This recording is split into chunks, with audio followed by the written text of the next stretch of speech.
Yes. Great things, Your Honour. As Your Honour knows, I appear on behalf of the claimants. My learned friend, senior counsel, Mr. Blackwood, case represents the defendant. Your Honour. Sorry, I apologise. First mistake. No, don't worry, but you should appreciate that most judges are deaf.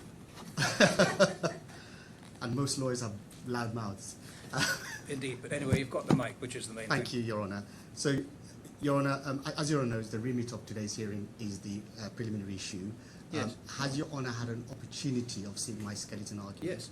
And my learned friend's skeleton Yes. argument? So, Your Honour, without further ado, I have the director of the claimant sitting behind me. Obviously, he's here to give evidence. With your leave, may I call him to the witness box? Can we just wait and see how the timetable is going to look first? Yes. You wanted to say something. Yeah, I did, Your Honour. We do have a preliminary issue. You will have seen... What, a preliminary issue to the preliminary issue? It is, and that's particularly bad phraseology, but a threshold point, Your Honour, which is this. You will have seen, Your Honour, that we received a chronology Yes. with the skeleton argument. That chronology is, in some respects, quite detailed. It is a chronology that introduces new facts and details.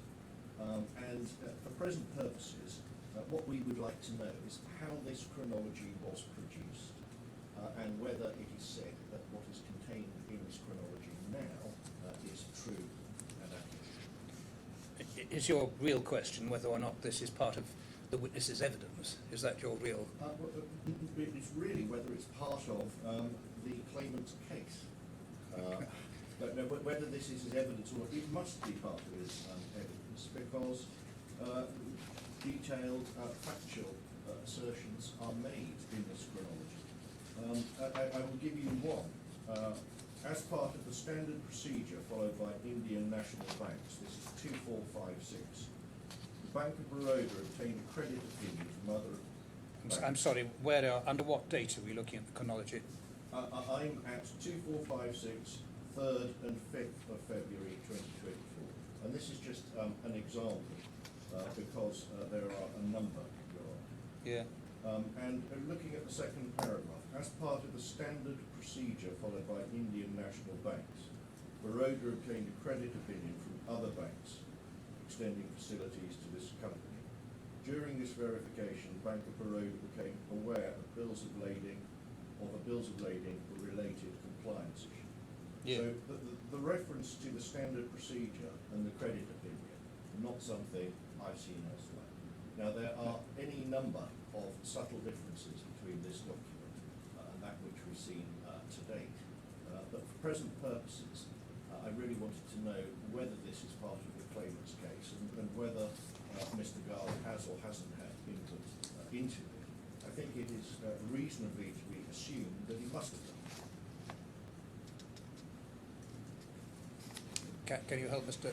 Hoodin Yes. on that? There are 2 points that occur to me. One is, obviously it's been put in as a chronology, so it must be part of your case. The question is whether, to my mind, whether or not this is intended to be evidence from Mr. Garg himself, Well, Your Honour, or simply submission.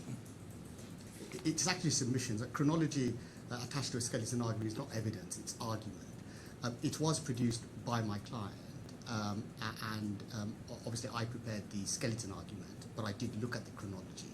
Having said that, we don't tender the chronology as evidence. It is just putting the dates and the, so we don't rely on them as evidence because the evidence is the witness statements and the evidence is whatever the evidence comes out from the witness box. So I could reassure my learned friend, it's not an ambush or evidence base, it's just a chronology to cover. And a chronology may not be relevant in a case of this nature because where we're dealing with evidence, but I'm not sure whether I can take this matter any further other than to say it's just a chronology produced by my client. Yes. On the basis that he had dealings with his case. Yeah. What it comes to, though, is that if Mr. Blackwood wants to cross-examine on it, he can. Of course. And to the extent that there are matters of opinion or anything else in it that aren't direct evidence from the witness, it may or may not have any relevance at all. Of course, Your Honour, and if a party produces a skeleton argument or a chronology, the opposite party is entitled to cross-examine, notwithstanding the fact that we can't rely as evidence, but Sure. they could use it to cross-examine. So I have no objection from that point of view, Your Honour. That seems very fair, Mr. Thank you. Blackwood. Thank you, Your Honour. Now, how are we expecting this to go timing-wise today? Your Honour, I think we have plenty of time. Yes, so do I. We set aside a day. The documents have not been as voluminous as we had anticipated. And so I think we ought to be able to conclude in half a day or slightly less. Yes, well, that's what I would have expected. But what do you want to do? Do you want to, in terms of how this is going to work, we have witness statements, so I assume all you're going to do is put the witness in the witness box, he will swear his oath and then affirm his statements. Your Honour, that's right, and I don't have any application for any supplemental questions. No, that's what I The only assumed. question that might arise is re-examination. Sure. Other than that, I don't have any. Sure. So let's assume that's what happens. We have the witness in the witness box, he affirms his statement, you cross-examine, opportunity for re-examination. Then is the intention that you will then both address me in a form of, quote, closing speech, unquote, in relation to the evidence that's been given? And if so, do you want to take a short break before doing that? Yes, please, Your Honour, if we could take a 15 or 20-minute break and then just address you briefly orally. Yes, well, that seemed to make sense to me. First blush, it would appear to me we ought to be all done by lunchtime, but you never know. Whilst a huge amount of documents have been produced, Those which which are are directly relevant relevant are relatively in a limited. very narrow compass. Yes, that's the way I see it. Yes, Your Honour. I mean, obviously I've seen my learner friend's skeleton argument, and I think my learner friend was envisaging cross-examination to take half a day, but obviously Well, let's see how we go. are where we are. I'm Yes. not. There's no time constraint, obviously. No, very good. All right. Well, let's call Mr. Garg then. Thank you, Your Honour. Would you leave? May I call Mr. Garg? Yes, of course.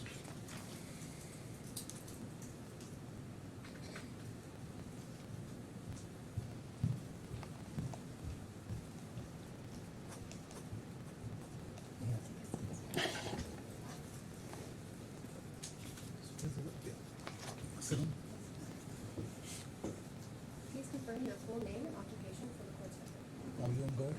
I'm a businessman. Thank you. If you could just speak again now, thank you. Yeah. You'll need to speak into the microphone if you would, otherwise I shan't hear you. Yeah, sure. My name is Vyom Garg. I'm a businessman. Thank you. Please repeat after me. I affirm that I will say nothing but the truth. I affirm that I will say nothing but the truth. Very good. And if you can make sure you are speaking into the microphone, and if you Sure. focus on him, not on me, Right.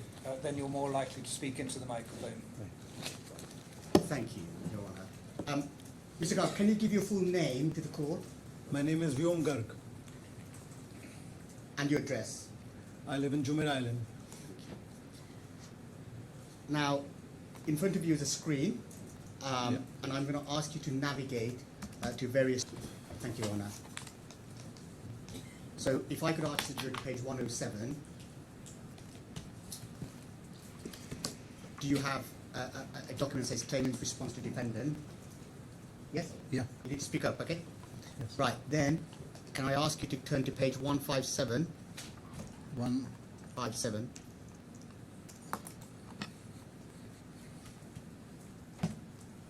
Yeah. That's the signature page of the document I've just shown you. Is that your signature? Yes, it's mine. Prior to you signing, did you read the document? Yes.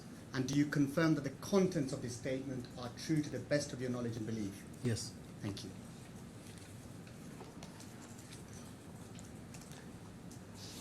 Then may I ask you to turn to page 509?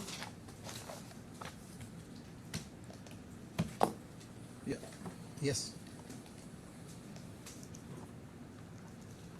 And then if you go to the, for some reason I didn't get my page on this one, not to worry.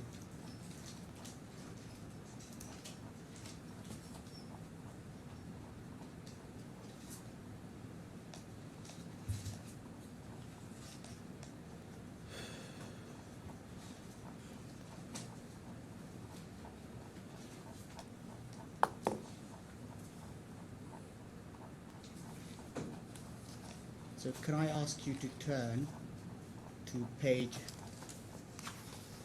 548, please?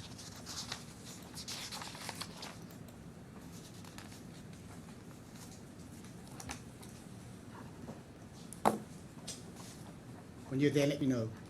Yeah. Yes. Is that your signature on that document? Yes. Prior to you signing, did you read the document? Yes. And do you confirm that the contents of this document are true to the best of your knowledge and belief? Yes.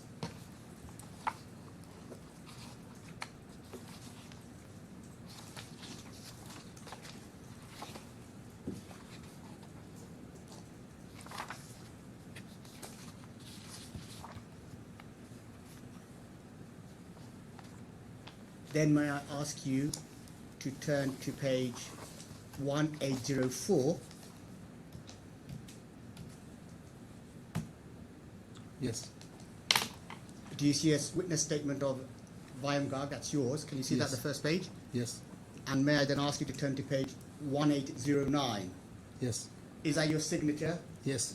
Prior to you signing, did you read that document? Yes. Do you confirm that the contents of this statement are true to the best of your knowledge and belief? Yes, I do.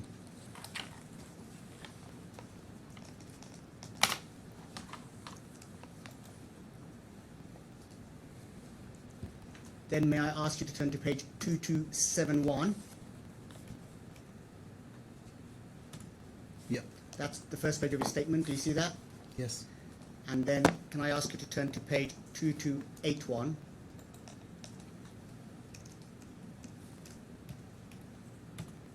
Yes. Is that your signature?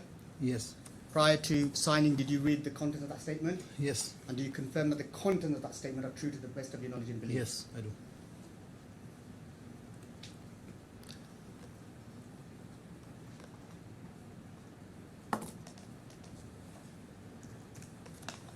Then may I ask you to turn to page 2286, please? Yes. That's the first page of a statement on the 26th of November. Can you Yes. see that? And then may I ask you to turn to page 2289? Yes. Is that your signature? Yes. Prior to signing, did you read that document? Yes. Do you confirm that the contents of that statement are true to the best of your knowledge and belief? Yes. And then finally, if I could ask you to turn to page 2297. Yes. That's the first part of a statement on the 1st of December 2025. Do you see that? Yes. Then may I ask you to turn to page 2299. Yes. Is that your signature on that document? Yes. Prior to signing, did you read that document? Yes. And do you confirm that the contents of that statement are true to the best of your knowledge and belief? Yes, I do. And are you happy for me to give all of those documents to the learned judge as your evidence in this application, this case? Yes. Your Honour, I have no supplemental questions. Unless I missed any documents inadvertently, those are the evidence on behalf of the claimants in this preliminary hearing. Thank you. Yes, Mr. Blackwood.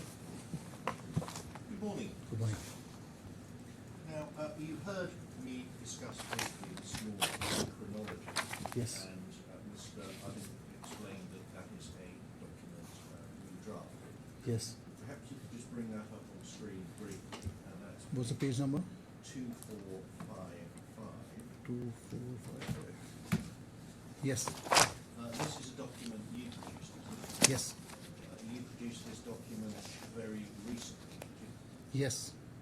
And this document is correct, is it? Yes. Now, could you tell me, please, about your training and your qualifications? What did you train in? I've done BBA from New Zealand.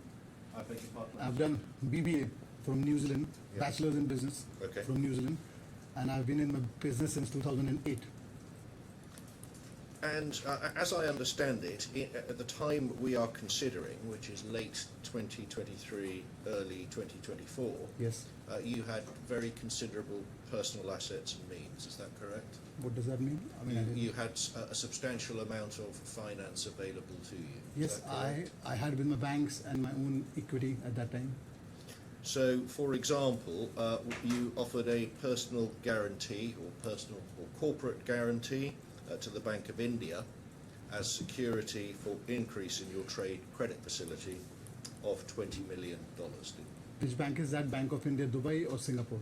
Well, we can take a look at page 1817. 1,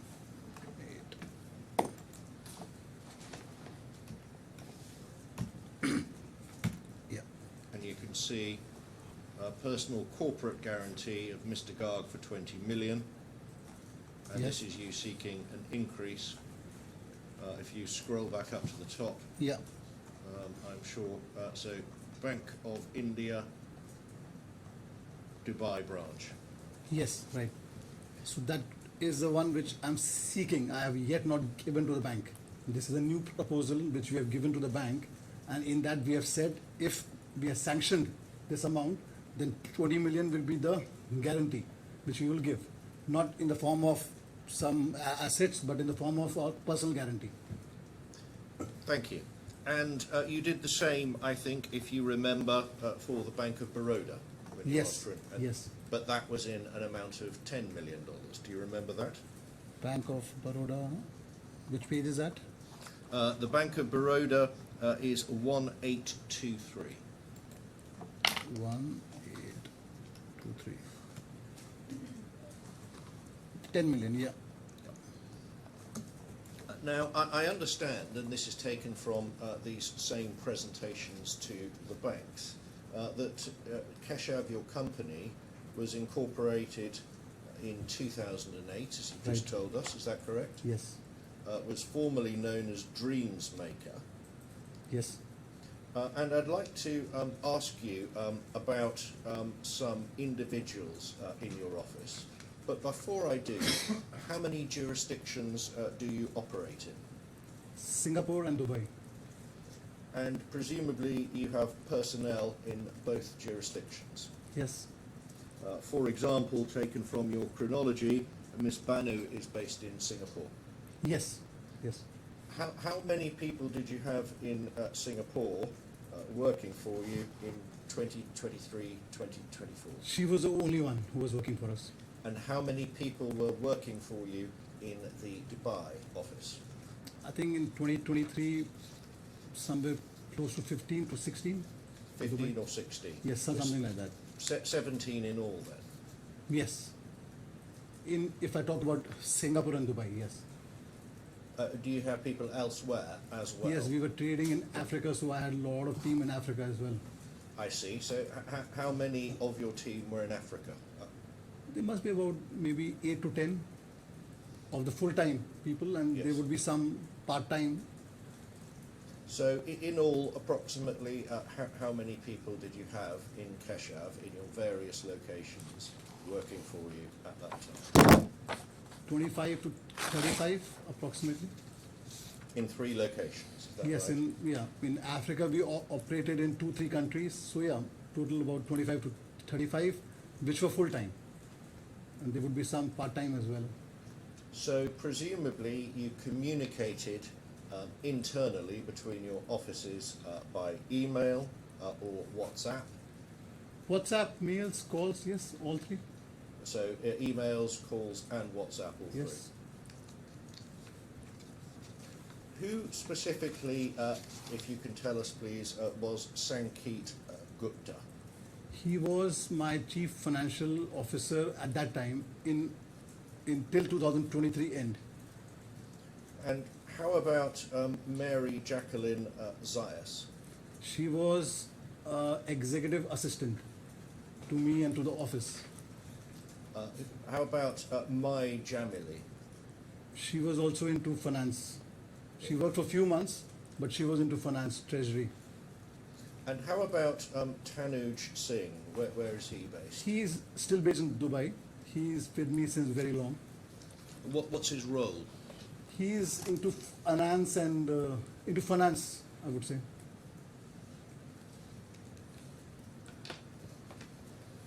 And it was Mr. Gupta in the document we've just seen corresponding with the Bank of Baroda. Yes.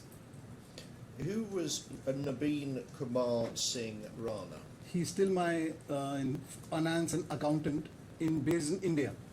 So different from Tanuj Singh, Yes, different from Tanuj Singh.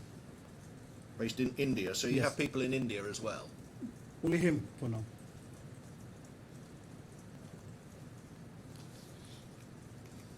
And your employee, Ms. Banu, was the one who was located in Singapore. Right.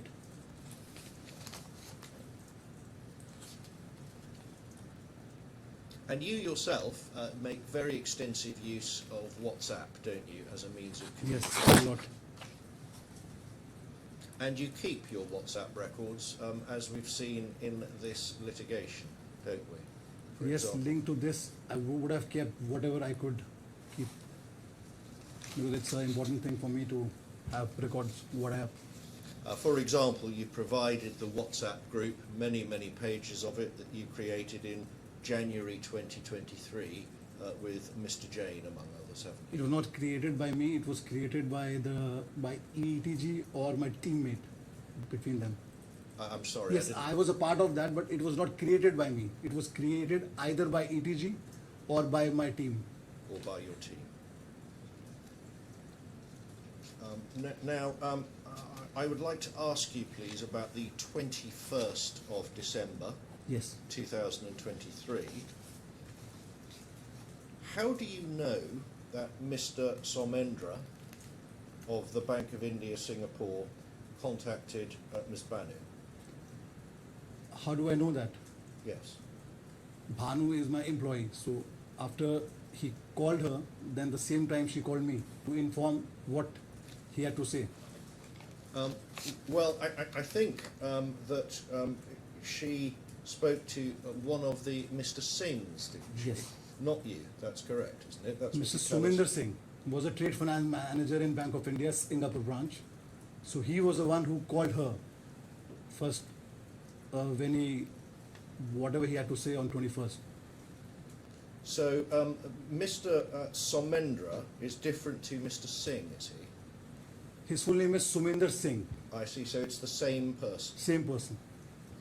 And then, presumably, unless you've got a photographic memory, Mr. Garg, you must have some record of that occurring on the 21st of December 2023. Yeah. 21st December, Mr. Suminder Singh called GS Bhanu, my teammate, and he said that the request you have given cannot be processed, and you need to come to the branch. That's what he said on the 21st call to GS Bhanu. And presumably, because you've now given the precise date of this, you've Yes. got some record of this. Yes. So, what is that record that you've got? 21st was, I have also submitted that my outward remittance request was of 21st, which was of the same trade, belongs to the defendant, and that's how, obviously we will know, we don't have 10 banks, we have 2-3 banks, so if my one major bank stops me and accuses my team that transactions cannot be processed, then obviously I would remember that, because I'm not that big yet that I will not know my banks or my specific bank accounts. Well, it's a very serious matter, isn't it? Yes, it is. So you would make some record of it, wouldn't you? How do I mean, Well, electronically, you might have a WhatsApp call about it. You might send an internal email about it to some of your many employees. There must be some record of this, mustn't there? you mean if the fraud has occurred, that I would start to circulate to my employees or keep records of that? 21st, Mr. Suminder Singh called my teammate, JS Bhanu. He said, come to the branch. 22nd, she went to the branch to know what is the issue. He said his compliance department has identified some of the BLs with the same group, same name, and doesn't appear authentic. And that's why they have blocked the outward transactions. And he told her that I should call the bank immediately on 22nd when she went to the branch. I see. So Yeah. that's not something I've seen before. So on the 22nd, the following day, she went to the branch Yes, to meet Mr. Singh yes, and was told that specific bills of lading Yes. had been questioned. Is yes, that correct? yes, yes, And presumably she must have identified to you somehow which those bills were. Yes. So she must have sent you some form of communication so you could check which were the trades and which were the bills. That must be right, mustn't it? Yes. It was linked to the same bills what transaction we had processed, and one transaction to the same group, same name, was processed from the bank on 12th of December. So that's the two transactions he was talking about. The one which is going to have happen on 21st and one which did take place on the 12th. So on 12th, on 22nd, when she told me that bank has said all this and told me to immediately call the bank. That's what she said. And she told me that these are the transactions bank is saying, and bank is saying their compliance thinks these documents are not authentic. So she identified them to you, did she? Yes. So Yes. you must have some permanent record of this, mustn't you, Mr. Garg? My You seem to have, it would be impossible to have this recollection unless you had some record of it. Yeah. So on 22nd, JS Bhanu, who is part of my team, she called me over the call and she told me bank has said this and bank has halted or stopped the transactions. And they have asked that I should call the bank. That's what she said. After that, once I cut that phone, I will not do much other than calling the bank to know what is the issue and why they are blocked. Because this was the first time in our long history that the bank had blocked a transaction saying that something is unauthentic. So we found it very strange. And especially the transaction were of a big group, from a big group. So I called the bank on 23rd. Well, The before, same officer. Before we get there, you Yeah. told me, Mr. Garg, that your colleague provided you with details of the documents. You must have made some record of what she told you, or she must have given you some bills of lading numbers or something like that, mustn't she? Which Yeah. you recorded. That day, the outward request was only one, which was to SRY of the same party in the same trade. So she told me that this transaction bank has stopped it, and bank has said their compliance think it's not authentic. So please provide the proof and tell Mr. Vyom to call the bank. That's all the bank said till 22nd. So where is the record of this communication, providing you with details of I the bills of never lading? keep records of my call communication with my team or anybody else, unless I know that I am in a. I mean, I will not keep any call records with anybody. I must be making numerous calls every day, so that doesn't mean that I will keep the record of each calls. I'm not suggesting you keep a record of every call, Yeah. Mr. Garg, but we've agreed that this was a particularly important communication, haven't Yes. we? That And- time my staff just told me that bank has found that. I did not that time found it something very, very big. I thought maybe there is a mistake or compliance would have raised something. It's not something new. You know, I mean, at times client compliance can raise. I said, fine, I'll talk to the bank. That's all. I mean, I don't need to talk to her more than that. She informed me and I had to speak to the bank, which I did. Well, you must take a note of the bills of lading in question, and she must have given you some sort of means of identifying the bills and what was said, mustn't she? She told me the bill is relating to SRY general trading in the trade which I know. I said, fine, what is the issue? Bank said. She said the bank officer is saying compliance doesn't think that BLs are authentic.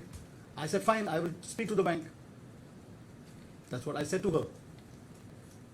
Well, you also say in the evidence which you've attested to that the Bank of India the very following day Yeah. made a formal request. Those are your words in your evidence. Yes. I haven't asked my question yet. Yes, sure. Now that, if it is a formal request, Yes. is again something Yes. that must be recorded somewhere Yeah. in writing, mustn't Yes. it, Mr. Yes. Garg? But I just want to first ask you which document you are referring to. Because I think if I'm not wrong, it's me who have said this, right, in my statements? 1805. Yeah, one.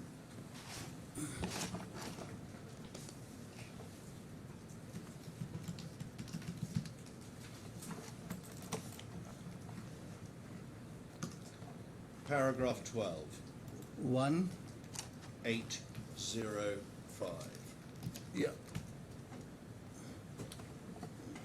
This is, The bank formally requested our Singapore team. yeah, So this, if it is a formal request, yes, must be something Yeah. to warrant the name formal request, Yes. which was recorded Yes. in writing, wasn't it? Yes. I think this phrase of formal request has been taken by my witness statement of June application, in the 30th June application of unless order, and my subsequent witness statement of the next one, I think 3rd This September. is the 3rd of September. Yes. So if you see on both the statements that the subheading of this is verbal demand. If you see my June witness statement, it will say the subheading as verbal demand. Even in this, the 9th, the paragraph 9, I mean, that's what I meant, because this June and September is correlated.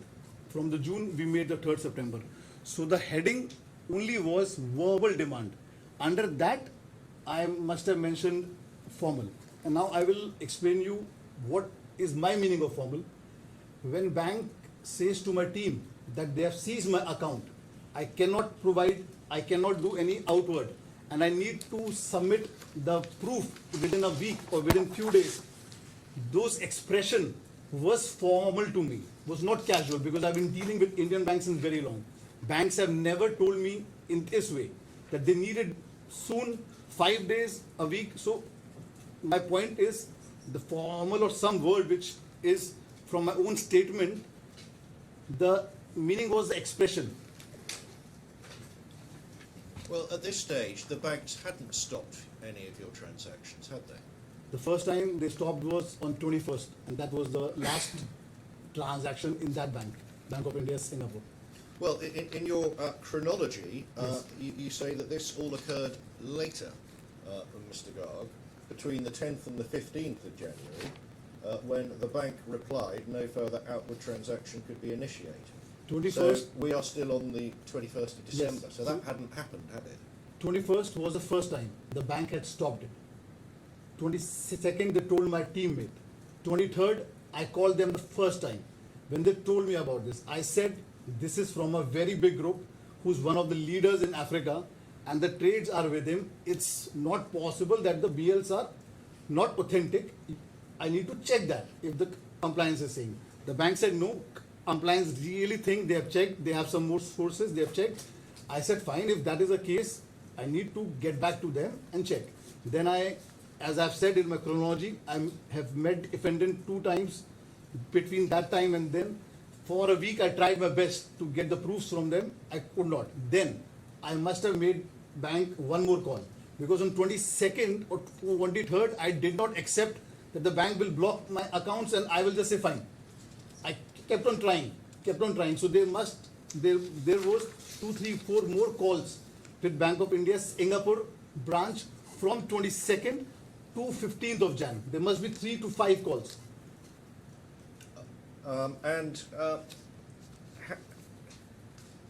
When exactly did Mr. Singh first call you?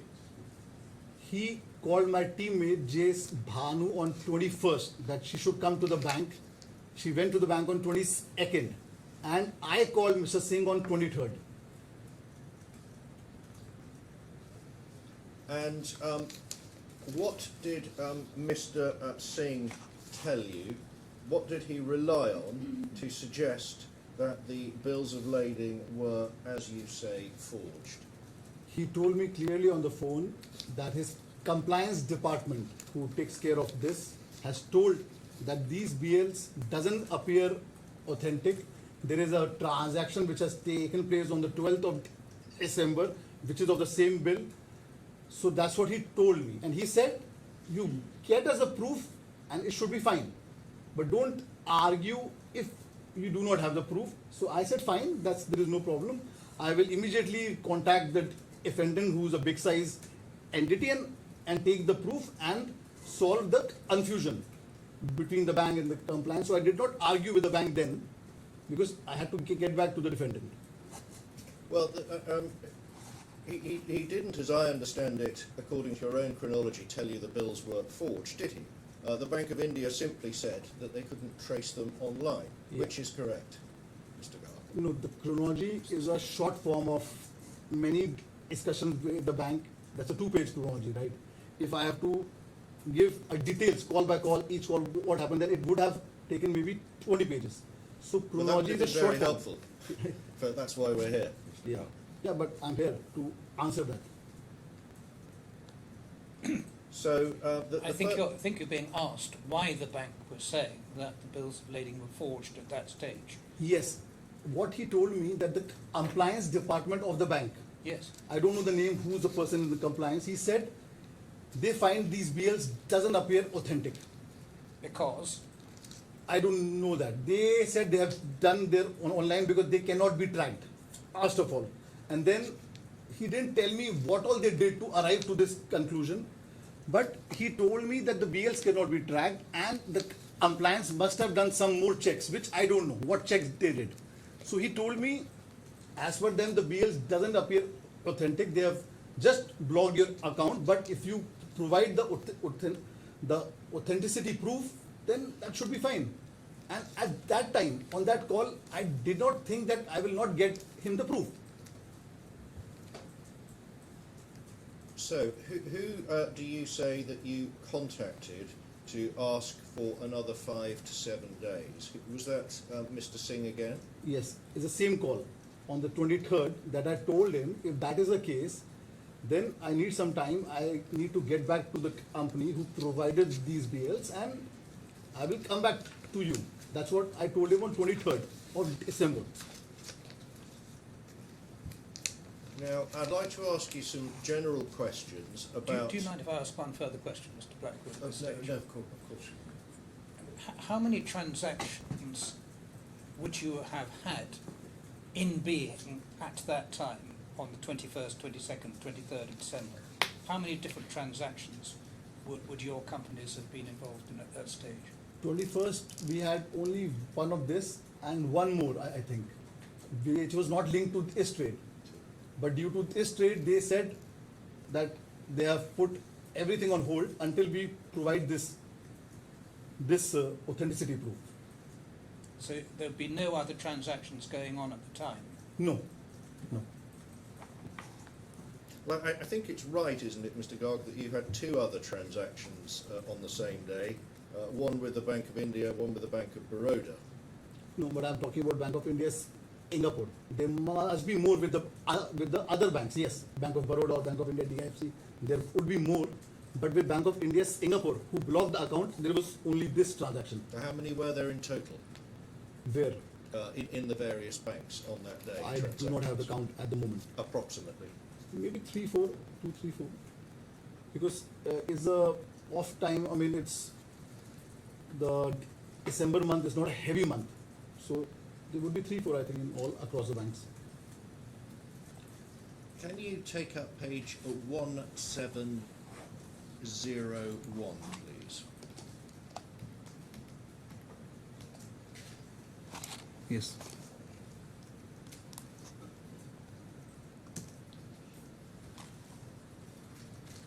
Yeah. You can see here your response to the unless order application. Do you see that? Yes. Which you signed with a statement of truth Yes. at 1704, Yes. dated 30th of July this year. Yeah. Did you write this document by yourself, or did you have help? No, this I did by my own self. So you didn't have help from anybody else? Not on this one. And is this, in your view, a true and complete record of your dealings with the banks? Yes.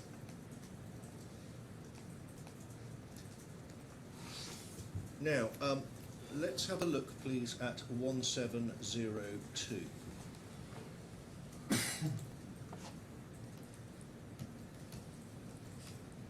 Yeah. So you say here that the Bank of India confirmed that the bills of lading were forged. About Yes. halfway down. And that's a serious allegation, isn't it? Very serious. To which date are you referring there? After the 23rd call, I had a discussion with him after a week with the same officer. Then Mr. Singh, who was a trade finance officer of the bank and our main officer, with whom we talk day to day about everything which is going out or in. So I spoke to him after a week more. After a week, I mean, the first time I spoke to him was on 23rd.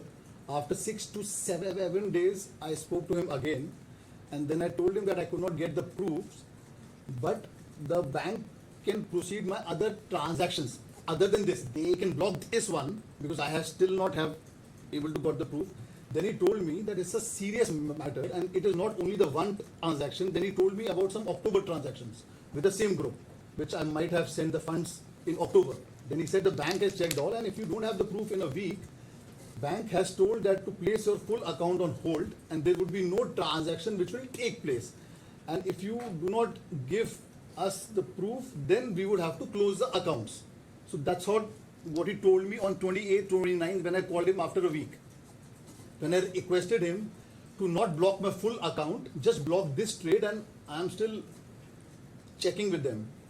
Well, by now it's become a serious allegation, hasn't Yes. it? Because as you yourself call them, serious concerns about fraud, forgery and violation of anti-money laundering regulations. Yes. So you must have made some note or record of this conversation, mustn't you? Because there are very serious issues being raised now, and the bank must have given you details of why they thought that several bills of lading were allegedly forged. First, the bank said they think that these bill of lading are fraud as per the compliance. But after a week, 8 days, when I couldn't get them anything, and I requested my other transactions to go ahead, then they said it's a serious fraud, and that's what. And then, as I explained, that's the time they told me that if something comes, it will come to the bank. That why the bank did not take any action, because some transaction had taken place in October and December. So that's what he said. And if I tell you frankly, the only thing which I did after this call with the bank was calling the defendant and asking him, being such a big group, such large size group, operating in so many countries, please give me the proof of the PLs. There is serious problem with my banks. My banks want the proof, and we just want to give them the proof. So that's what I did. Instead of recording those calls with my bank and myself, where the bank is accusing me, I immediately went to the defendant. And as you have seen in my chronology, there has been several meetings which took place with them, because I could not get them the proof. Only proof banks could get was from the supplier, from the group who provided these bills. So that's what I did.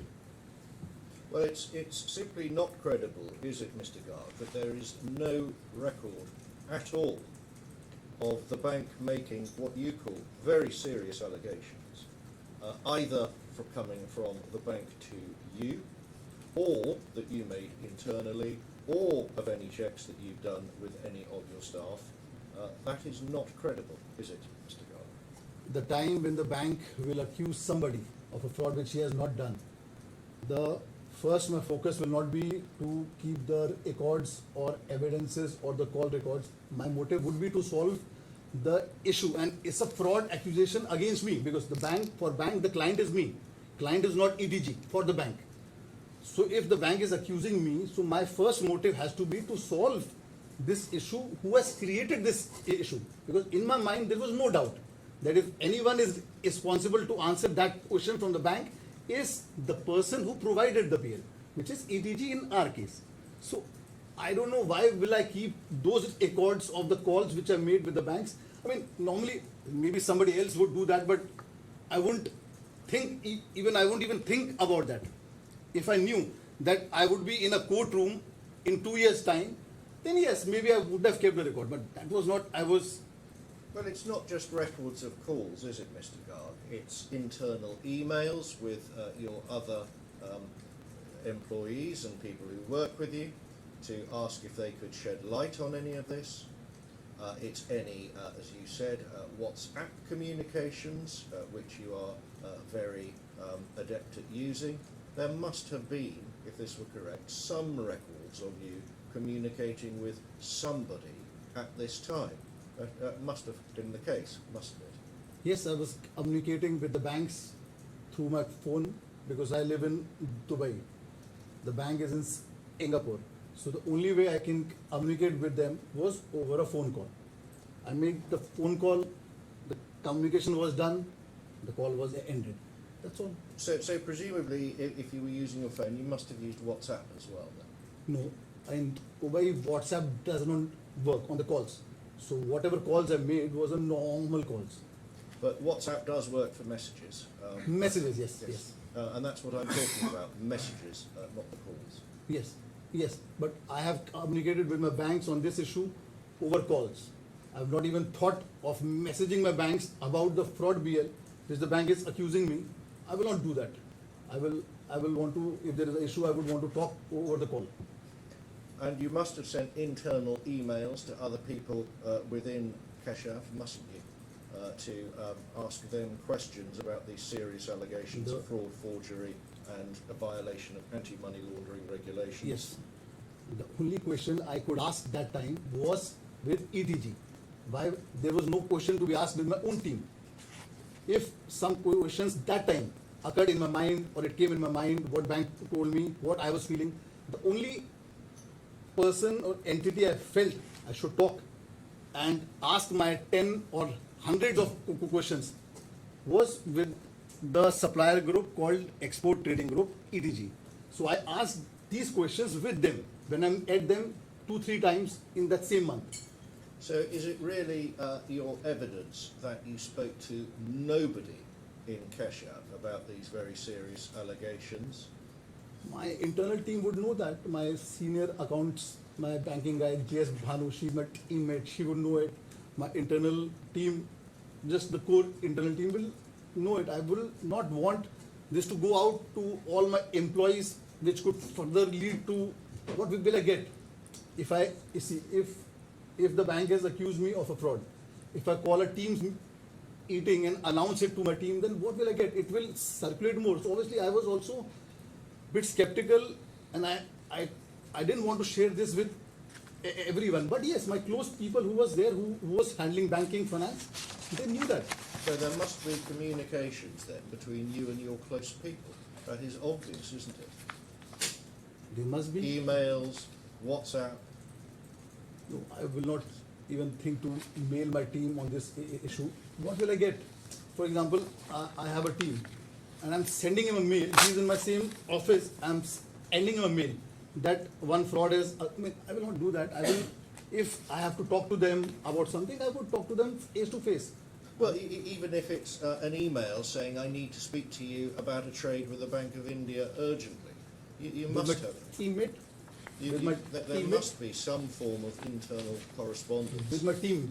Yes, your internal team, even if you were trying to keep things quiet, Yes. Mr. Garg, from your broader organisation. See, unfortunately, my size, even in 2023, was not very big. That I have hundreds of team and many offices. I had one office, one team there. So if I had to talk to somebody, I will just call them to my cabin and I would speak to them. I wouldn't.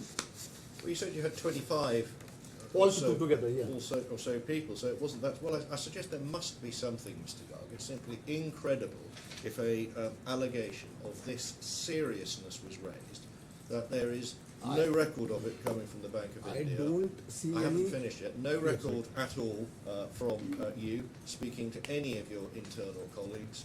No WhatsApp messages either. That just doesn't ring true, does it, Mr. Garg? Because this See, is I'm serious. also an introvert, and this topic I didn't feel the need to start my expression with my team.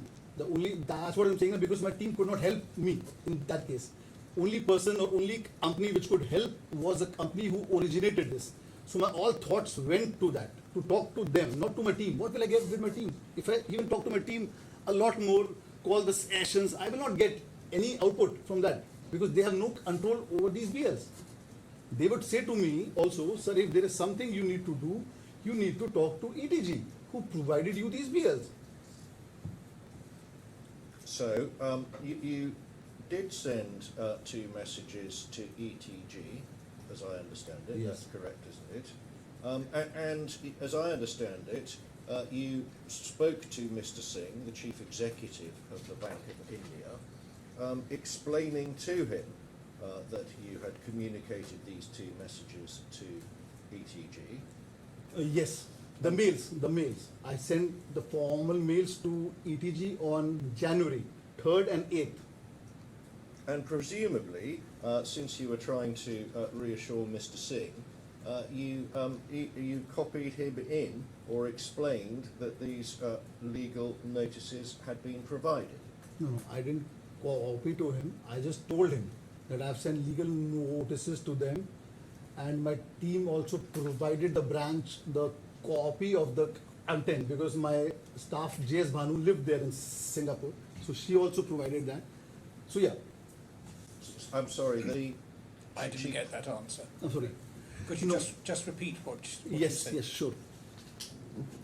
So, I mean, if you can just repeat your question again, please. Of course. You say that you were in contact with Mr. Singh, the Chief Executive of the Bank of India, Dubai, explaining that you had sent two legal notices to ETG, Yes.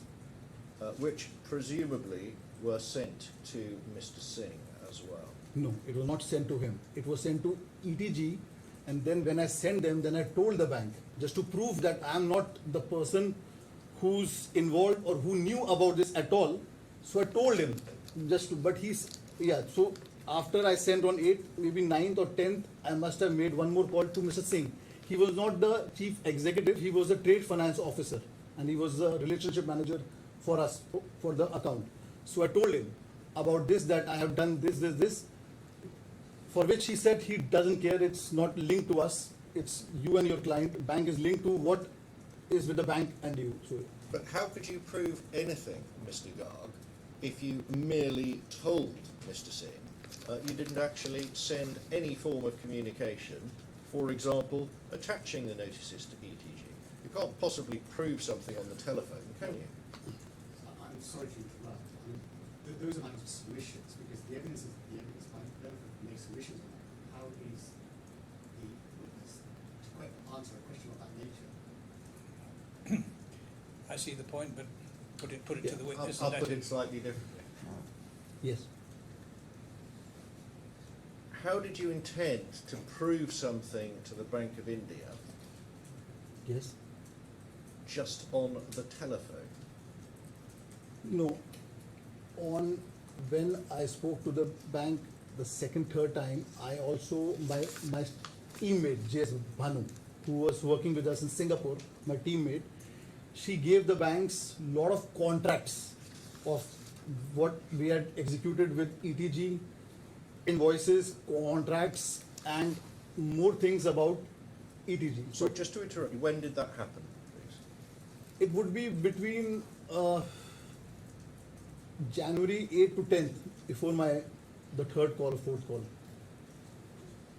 And this was your colleague working in Singapore, yes. So I told, so we provided some of the things to the bank to prove that these contracts were executed by a very large scale entity, so we could not anticipate that this could turn fraud. So whatever contracts we have executed, trade 1, 2, 3, 4, 5, how they have come to us, and about, because maybe bank didn't know about ETG. So we wanted to tell the bank that ETG is not a small size company, it's a very big size company. So whatever documents I had, my teammate deposited to the bank, just to prove that we were not there. We also got to know same time as bank got to know. So yes, so that was a motive for us to give these documents in person to the bank, but which didn't help much. But yes, we did. give So, it. what documents did the bank have in order to pay? They would be presented with a bit of lading, Yes. an invoice. Invoice. Was that all there was under Yes. the letter of credit? They didn't need Yes. anything more than that. Yes. No. So they simply got a bill of lading and an invoice and nothing more than that. An invoice. Yes. So they, until you provided them with the underlying contract, they Yes. wouldn't have seen that at all. When the account was blocked, just to show them that we were not the one, because I for follow bank, that. we were the client. Bank said they don't know who. No, I follow that. Yeah. But the invoice would be in the name of who? The company who we were paying the money. SRY in Yes. this case. Yes, yes. So, how do you know which documents were provided to the bank by your colleague in Singapore? Because it's a standard procedure we follow through, like, since many years. Same procedure that we give a PI invoice supporting BLs. If we have it with us, we give it. If we don't have it, we give it afterwards. So these are the documents which the bank asks, and the sale purchase contract as well. So these are the 3-4 things banks will take to process anything, any outward request. I thought you just said to His Honour that the banks have only the bill of lading and an invoice. Yes. And you said to me that your colleague in Singapore provided additional material, contracts, to the bank. I'm asking, that's all the bank takes. But in this transactions, also we had the sale purchase contracts. We had the invoices. So that's what my team gives. Invoices, PI, sale purchase contract, and the BLs. At times, even if we don't give the sale purchase contract, we give the invoice BLs, it's fine. But if we have it, that's an additional thing, which the bank will not mind, but will not stop the transaction if in case it's missing. So an issue had arisen where the bank had alleged that various bills were potentially fraudulent. You said that. Yeah. And as I understand the evidence you gave to me a moment ago, your colleague in Singapore in early January provides to the bank a number of additional documents. Is that correct? These are just additional things what we give to the bank just to prove when the bank blocked our accounts and was accusing us. So we have to also defend ourselves. So we gave the profile of ETG. We provided some of the, not everything, some of the mails which had come just to show the bank that that's how we had done some trades with them. And it's not new group to us. We know them since 10 years. We have done multiple trades in the past, and they are one of the leaders in Africa. So that was our point to the bank, just to see, I mean, if the bank leave us or no, but at least my staff or me would try to give the bank that if we were complacent with a smaller entity, then yes, we would have, but we were not expecting this from them. So that was our point, to give them some additional thing. They didn't ask us to give them this trades or mails. So how do you know what was provided by your colleague to the bank, by your colleague who's working in Singapore? Because I had only instructed my team here to inform her to give us some of the same mails and same things about the group with whom we had these dealings, just to give to the bank to know that, yeah. So you must therefore have sent an email to your colleague in Singapore telling her what to provide to the bank. I must have briefed my teammate here who is in Dubai, and he must have told her that, yes. Well, there must be some record because she's elsewhere, isn't she? There would be, maybe with them, I mean, I have to see that. But yes, there would be, because I have instructed my team to just tell her to give us this to the bank. Who has mailed, what time they have mailed, that I don't know, but what I had said, that thing was done. So These are the same mails. There's not something new, like some mails, some trade contracts, what she has, just to, and the ETG profile with, so that's all. So there must be somewhere an email from you, must there, to your colleague telling her what to provide to the bank. Yes, as I said, I told one of my team member in UAE to instruct and to give them few things into this and to send to the bank. So yes, they would have sent few things, whatever I had asked them. And they sent those by email as well, did they? They must have, yes, they must have sent that. And you must have presumably had an agreed cover letter to that email, mustn't you? Because this was now a serious situation and you were trying to reassure the bank, weren't you? Yes, we must have given few things to the bank. I mean, my teammate would have given to my Singapore team and she would have given to the bank few of the things what I wanted to.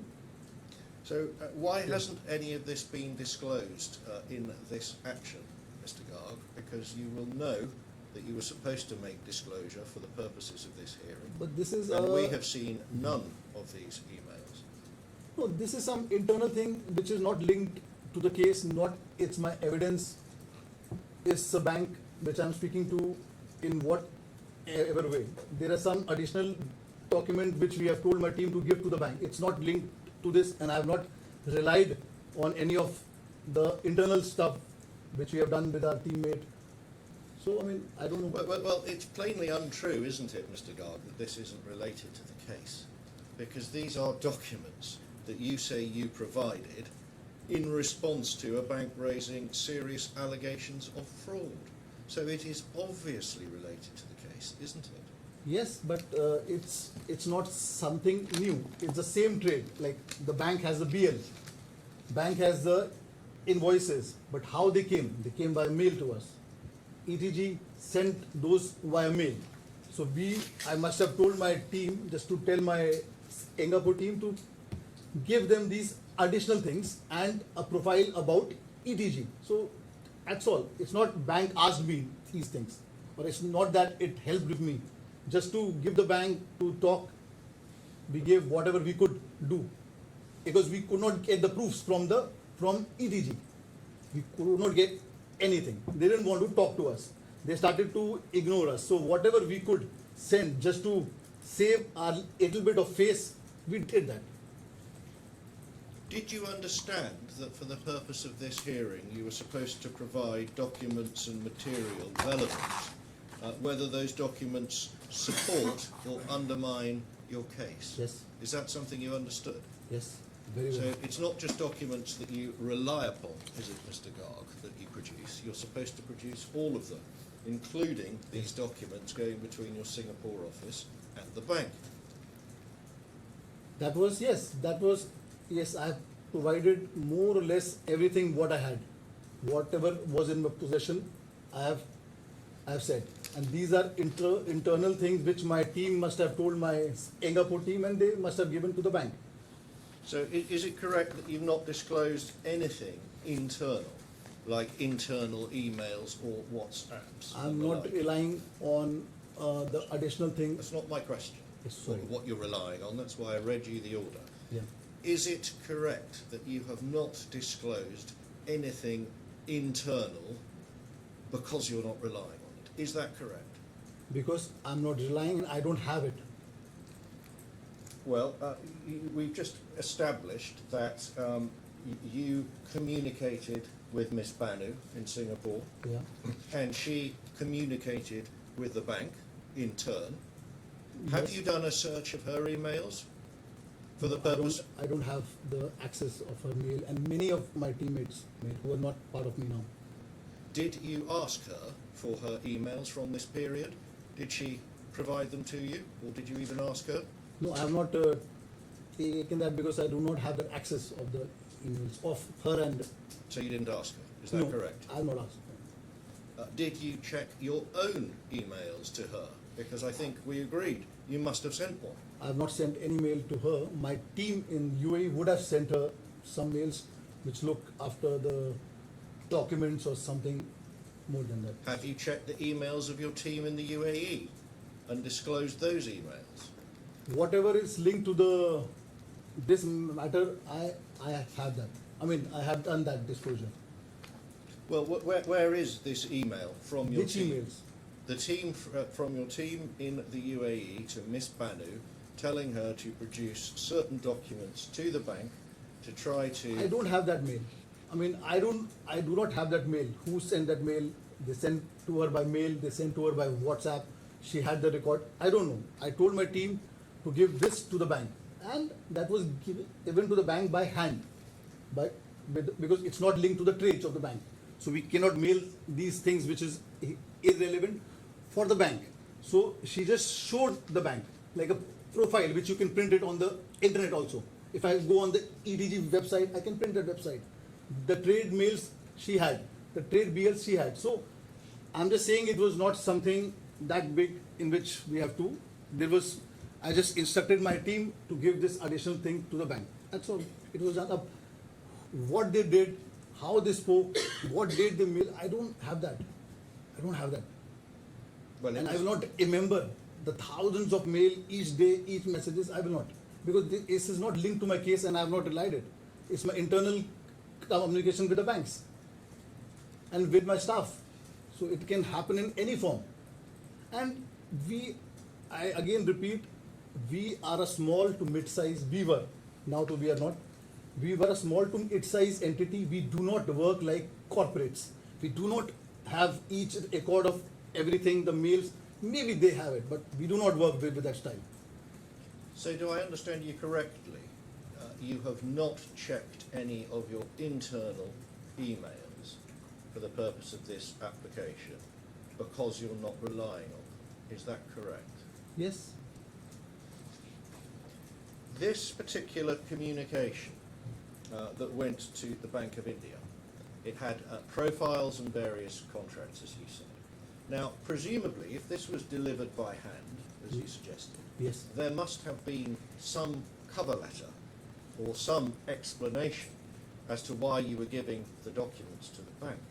Because you don't simply turn up, do you, with documents and a profile without explaining why you're giving them, Yes. when the circumstances were very serious, weren't they? It was alleged forgery.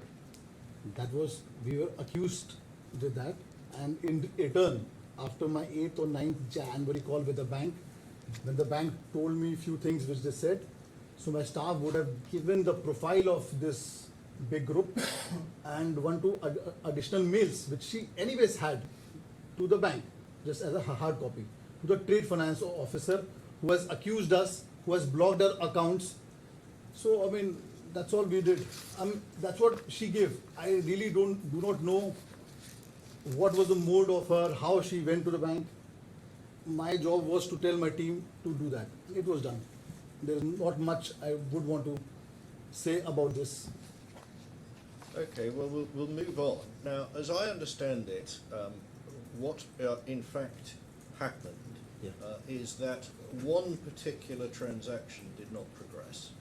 Is that correct? Yes, one on 21st to SRY.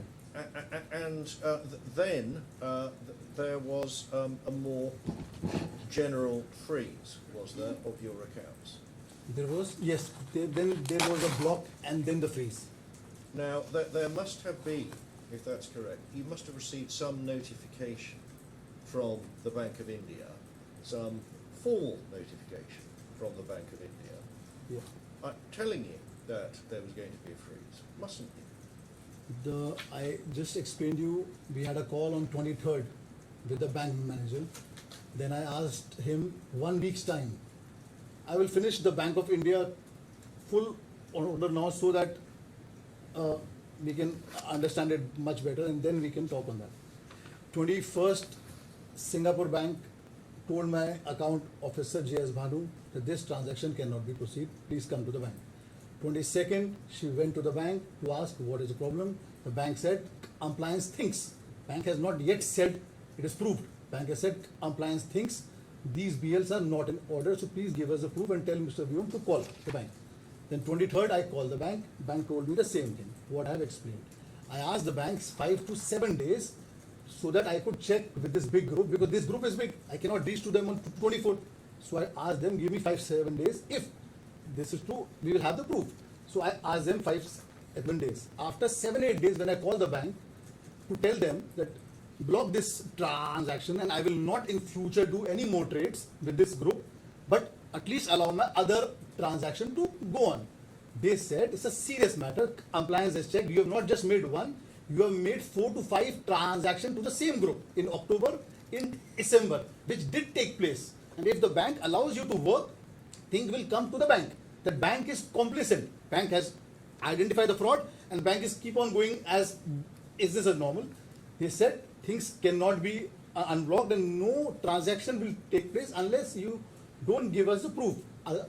Otherwise, we would have to elevate this, because we don't want, due to your own thing, some fines or something comes to the bank. I said, fine, just give me more time. I will get back to you. Then I must have called the bank after sending these notices to the defendant. Because by end of December, I was also sure that these BLs are fraud. Because I met the defendant 2-3 times.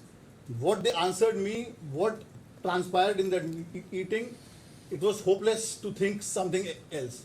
So after I sent some legal notices, like official notices, then I called my bank again that I have sent this. Bank said, that's where the bank told me that this is not the one transaction. This is not the 12th December. There are more transactions in October. And bank was very serious about it. And bank said bank has a right to take legal actions. I said, I have not done something wrong. Why should a bank do? So that's what happened. Then Mr. Somender Singh told me, I have explained the issue to the chief executive of the bank, Mr. Jha. Please talk to him. I will not entertain any more calls on this subject. That was my last call with Mr. Singh, which would have been my third call. Then I spoke to Mr. Jha in Singapore branch, who is the chief executive. I explained him the whole thing. He said, Vyom, Singapore compliance is very, very strict. Mass visit the branch on and on. This is a serious matter. We cannot allow any transaction to take place. We have also advised the head office. Then I told him, if that is the case, I would want to meet the head office, because my account should not be blocked because of one mistake, which is not by me, which is by a group, but which I'm seeing. I'm not blaming the bank. It's between me and that client. So that's all happened till the Singapore branch. Then my meeting was arranged in the head office for the next month of Bank of India, because Indian banks have head offices. The branch do not take any call for enhancement or to close the account. Final call relies with the head office, whatever they will take. So I told them, fine, if that is the case, don't do any transaction. It's fine. Do not also start some action or legal thing. I will meet the head office. Whatever they will say, we will abide by that. That was my last call with the branch, which was around mid-January. So you had been, as I understand it, a long-standing customer Yes. of the Bank of India. Yes. Is that correct? 40 years, yes. And as I understand it, that you would expect, therefore, as a long-standing customer, Yeah. that if there was to be any freeze, that the bank would give you formal, by which I mean written, and in advance warning of that freeze, wouldn't you, as a long-standing customer? The freeze happened, bank informed me. As I've said, on 22nd to 23rd, 21st, bank informed me. Bank were not anticipating a freeze or anticipating some fraud BL from me. Because I'm an old client, 40 years old client, bank understood. They did not want to initiate some legal actions. They did not want to inform the regulatories. Because I am a 40-year-old client who has paid interest on time, there has been no dues in this 40-year-old account. That is why bank cooperated with me and didn't take action. They told me, if something writing or legal, if we start something, then we cannot turn back. If the process starts, so I told them there is no reason to do that. Head office meeting is planned, and I will visit the head office, and there we can take the call. So there is no need of taking any action, because if I have to pay my lines, I would pay. So what will we get if we take a legal steps? Because ultimately, bank is bothered about his trade finance funds, which are being used. Now they think those funds are misused. That's what they think now after these transactions. They think I'm misusing the bank funds. But they have my guarantees also. They have some collateral, my guarantees. So the bank, so that's what I said to the Singapore branch, that whatever head office will decide, we will abide by that. They said fine. which was arranged by them only for 7th of February 2024, the meeting with the head office. So this occurred on the 7th of February 2024, did it?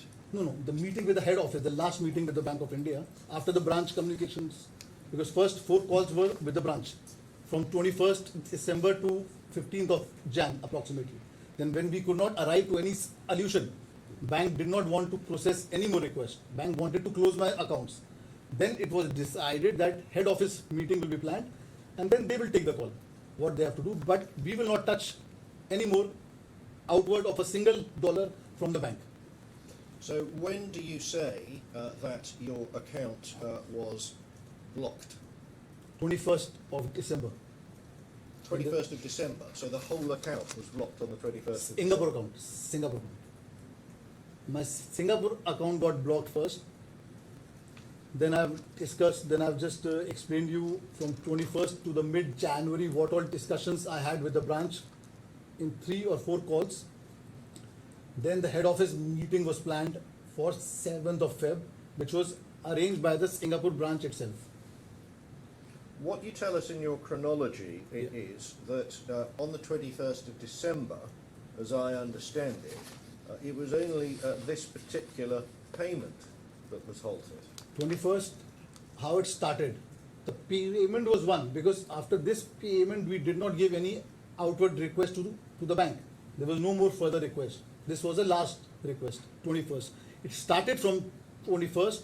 Then, as I explained, there was 3-4 calls within a gap of a week or 5 days, 8 days with the Singapore branch when we could not arrive to a conclusion. Because initially, I did not accept that the bank is saying that I should close my line. I said, if I'm not at fault, then why should my line be closed? You can block these trades and we can go on normally. So that's what I said. There were 3-4 calls.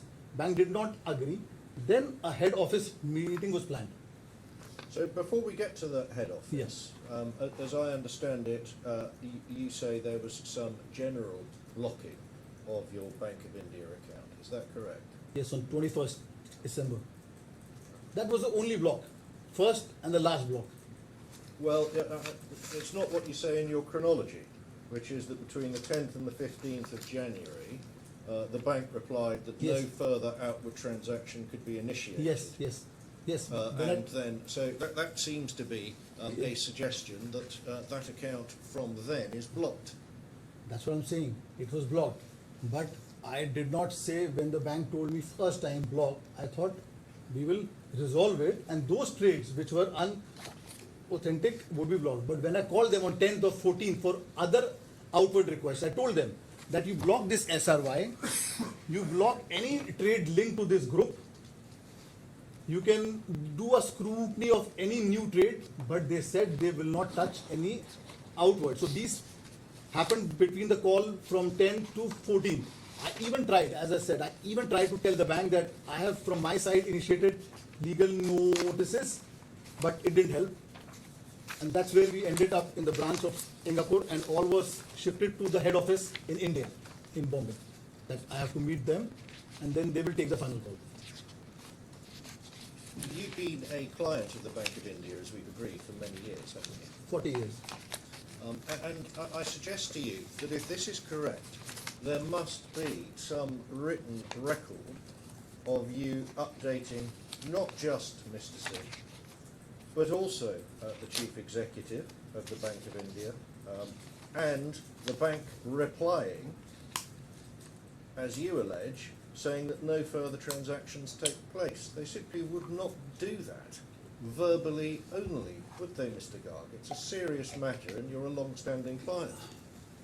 As long as the client is talking to the bank and assuring the bank that the payment will be done, all outstanding will be clear. That's all what bank wants to know.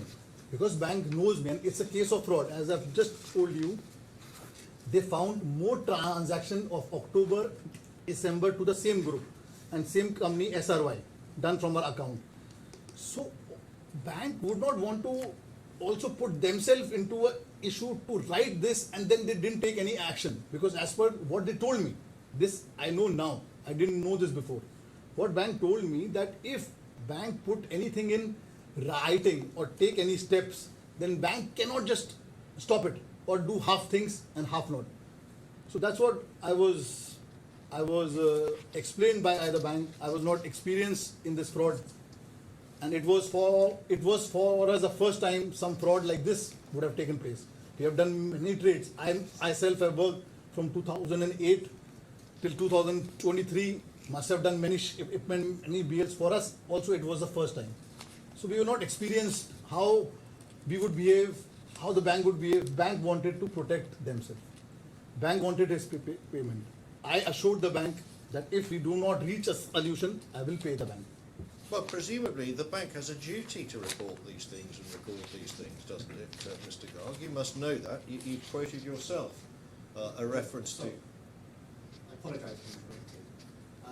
My client cannot answer for the bank. Again, it's a matter for submissions in my submission to ask a witness.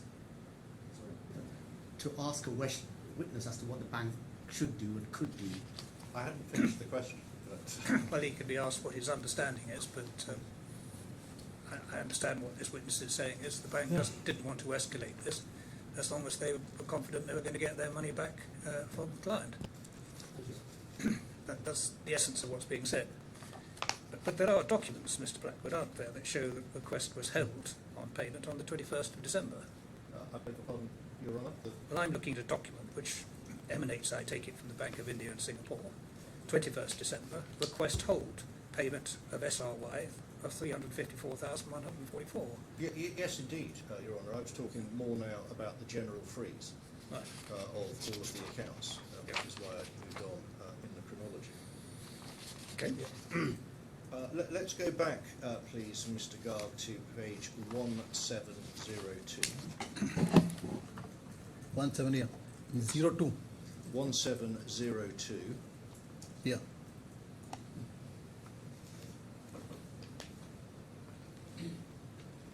So you use the phrase here, this is your document Yes. that we've been looking at before, formal warning Yeah. from the bank. Yeah.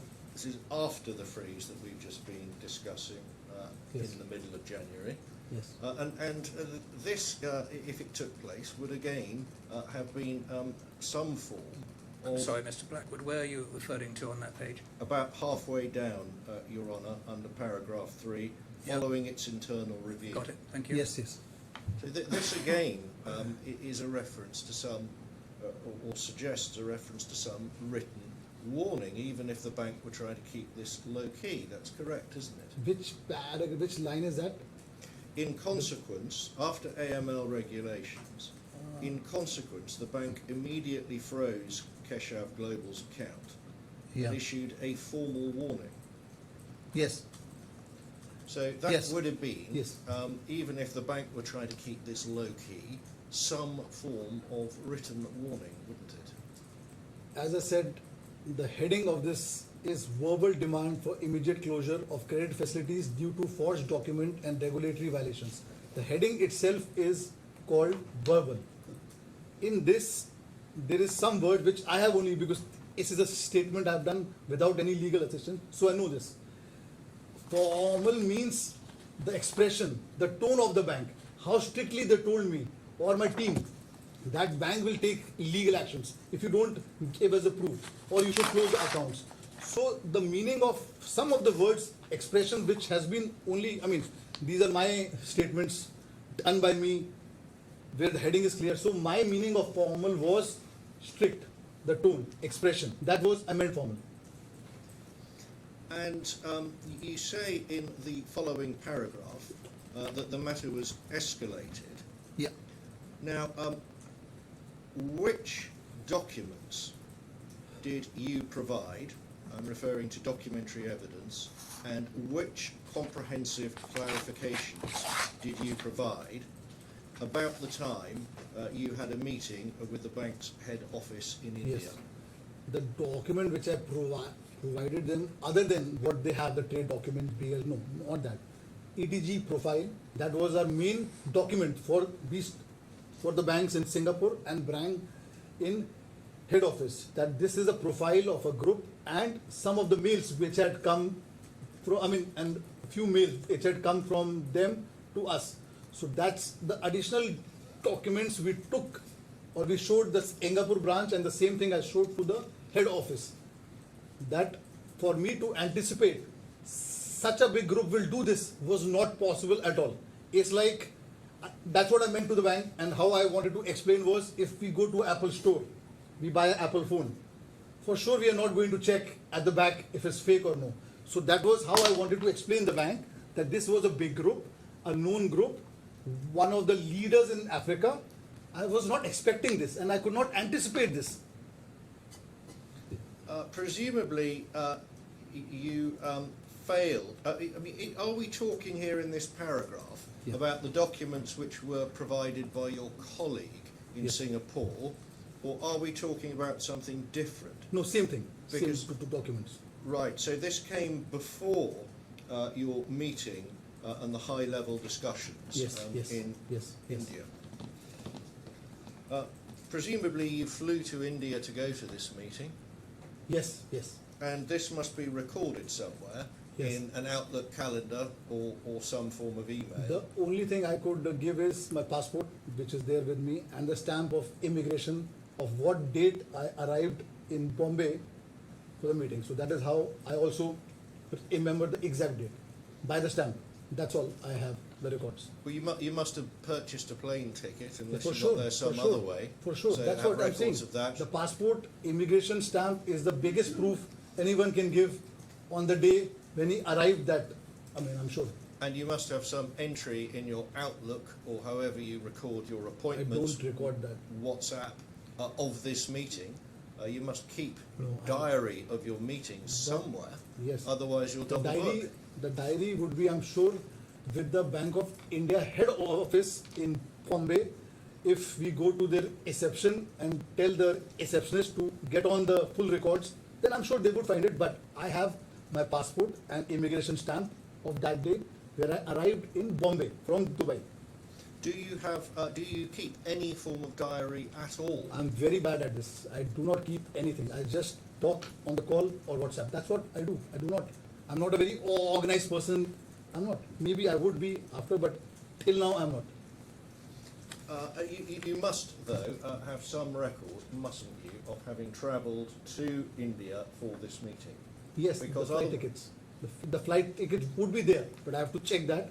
But that's what I'm saying. My passport is there, the immigration stamp is there, and the Bank of India head office would be keeping some record, which we need to speak to them to get 2 years old record. They would. Well, nothing has been disclosed, so I can only ask you about the documents that you have provided, Mr. Garg. Yes. But was this Mr. Sadaka of the Bank of India head office who requested the meeting with you? It's Singapore branch who arranged it. He is a GM international. He is the person who was in charge of all the international banks of Bank of India. So Singapore branch arranged it. They informed me, and then I coordinated with the assistant of him when I was there, and then I met him with his team. So presumably he must have, if it was his request, sent you some email asking, whether it was through his other branch, asking you to go and meet him. No, the appointment was fixed. It was told to me there was no meeting. I just had a phone number of the same head of office, his assistant, and I would have called him before that when I would have arrived in the bank. So we were clear on that. Well, when exactly did Miss Meeta Bhawanaji, if that's the correct Meeta pronunciation, Bhawanaji, Yeah. when did she contact you, and how did she make contact? You are talking about the chronology? Yes, I want to know how she made contact. Yes.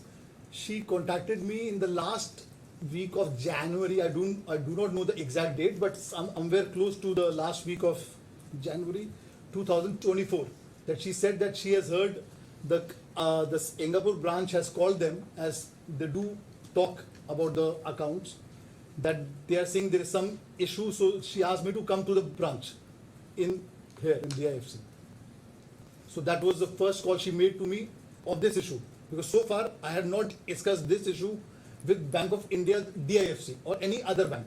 So that was the first call I got from her around last week of January 2024. But as I understand it, you'd already secured an appointment at that stage Yeah. with Mr. Sadaka, the general manager. That was a general manager of the bank in India. You're talking about Mita Bojwani, In who's the Dubai. credit head in Dubai when we were there. I mean, at this time when this issue happened, so she was the credit head of Dubai, of this branch, DIFC branch. So there must be some record, if this is correct, of you meeting with the Bank of India in Dubai. There must have been some forward message from Miss Bojwani and some sort of entry in your diary, if this is correct. I do not maintain a diary of anything. She called me and she told me to come to the branch. She wanted to discuss about some issues of Singapore. I said, fine, I will come to the branch in a day or two. Then I went to the branch to meet her. So Indian banks generally, I mean, if I might just add up, maybe Barclays or SDFCs or the other international banks work differently. But Indian banks maybe have their own way. So she called me, she told me there is an issue she has heard, so she wanted to speak to me about that and something else. I said, ma'am, fine, I would come to the branch in a day or two. That's all. Then I went to the branch and I met her. So it can't be right, can it, Yes. Mr. Garg, that you don't keep a diary of anything? Yes. That's simply, it would be impossible to run a trading company like Keshav if you had no diary. We were a small, mid-size entity. We were not a conglomerate and plus I do not have the habit of keeping a diary. And if I have something, if I want to save something important, I would do it on my phone if I feel so. But I will not. It's not my habit, and it's not about maybe the size. It's about your own choice. I do not have this, so I don't. And you can't simply turn up at a bank in the next couple of days whenever you feel like it, can you? I can. And expect to see the manager.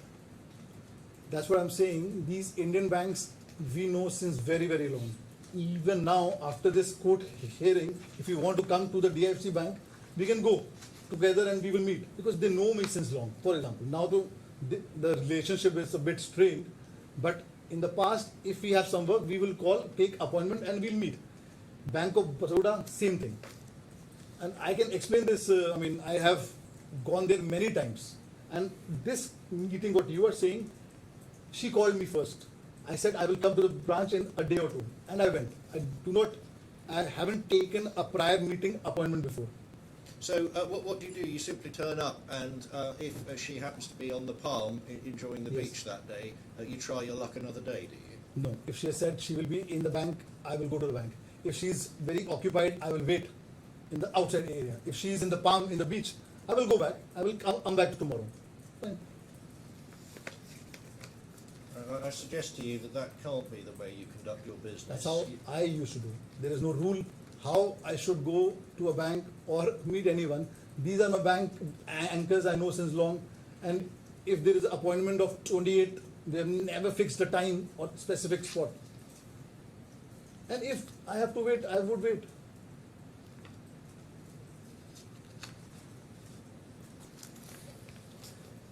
So when do you say that the Bank of India issued you with a firm ultimatum?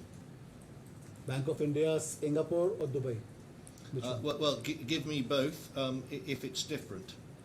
Singapore, I have already explained well that 21st is the time, the first call, then 23rd, then 28th, then around 9th or 10th of Jan, you would say, and then 14th, then the head office meeting, which was the final ultimatum. Ultimatum was the head office meeting on 7th of February 2024 in Bombay. And presumably, being an ultimatum, Yes. that must have been communicated in writing.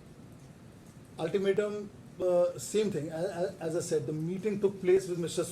Udakar and his team, and the ultimatum was in the meeting that I need to close the account ASAP. That was the ultimatum, which was done in the meeting itself. That's what I've said on that, on 7th, we had a head office meeting, which we had in the boardroom of bank.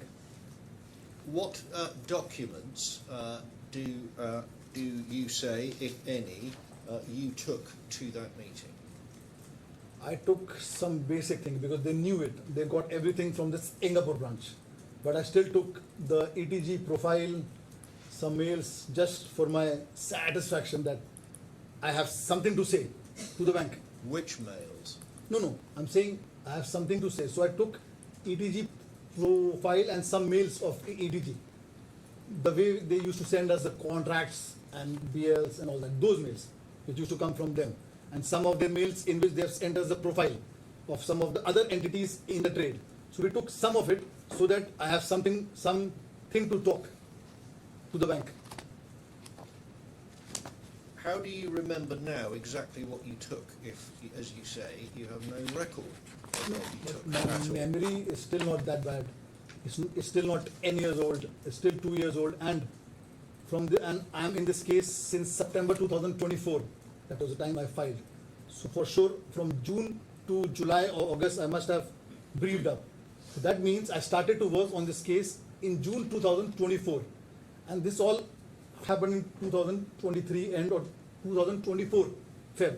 So for sure, I will remember at least Well, presumably, if you started on this case at an early stage, you July. immediately made a record of what you had taken. where. Anywhere, electronic record, rather than just keeping everything, Record of as you what? suggest, in Of your what head. documents I took to the head office. I mean, I didn't get the question. Which record you want me to keep? Well, I The want to record know of what documents? what you took exactly to the head office. of the Same Bank thing, of India. as I've said, ETG profile, ETG's mails, and in their mails, some of the profiles they had sent us about this, some other companies who are in this trade, that they are part of them. So whatever I thought was relevant just to keep with me, to talk to the bank, that, yeah, so this, and the rest, the bank had everything from this Singapore branch. So they wanted to. So Yeah. are you suggesting that you took exactly the same material that had already been provided by your colleague in the Singapore office? But still, I wanted to keep with me one more set. If they have not been provided, in case from the branch, because I had not communicated with the head office. It was the first time I was seeing with them on this issue. So whatever I could take, which I found relevant, I took with me.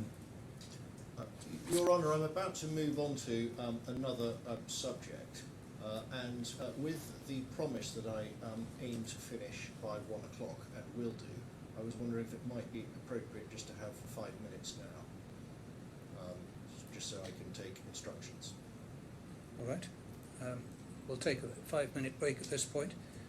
Mr. Garg, because we're going to take a 5-minute Sure. break, you mustn't talk to anybody about your Sure. evidence Sure. or about the case. Sure. But you can talk about anything else, Sure, sure. but not Sure. the case. Sure. So 5 minutes, then that'll be about 26 minutes past or thereabouts.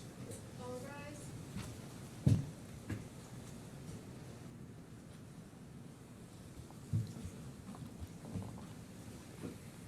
Yes, Mr. Blackwell. Thank you.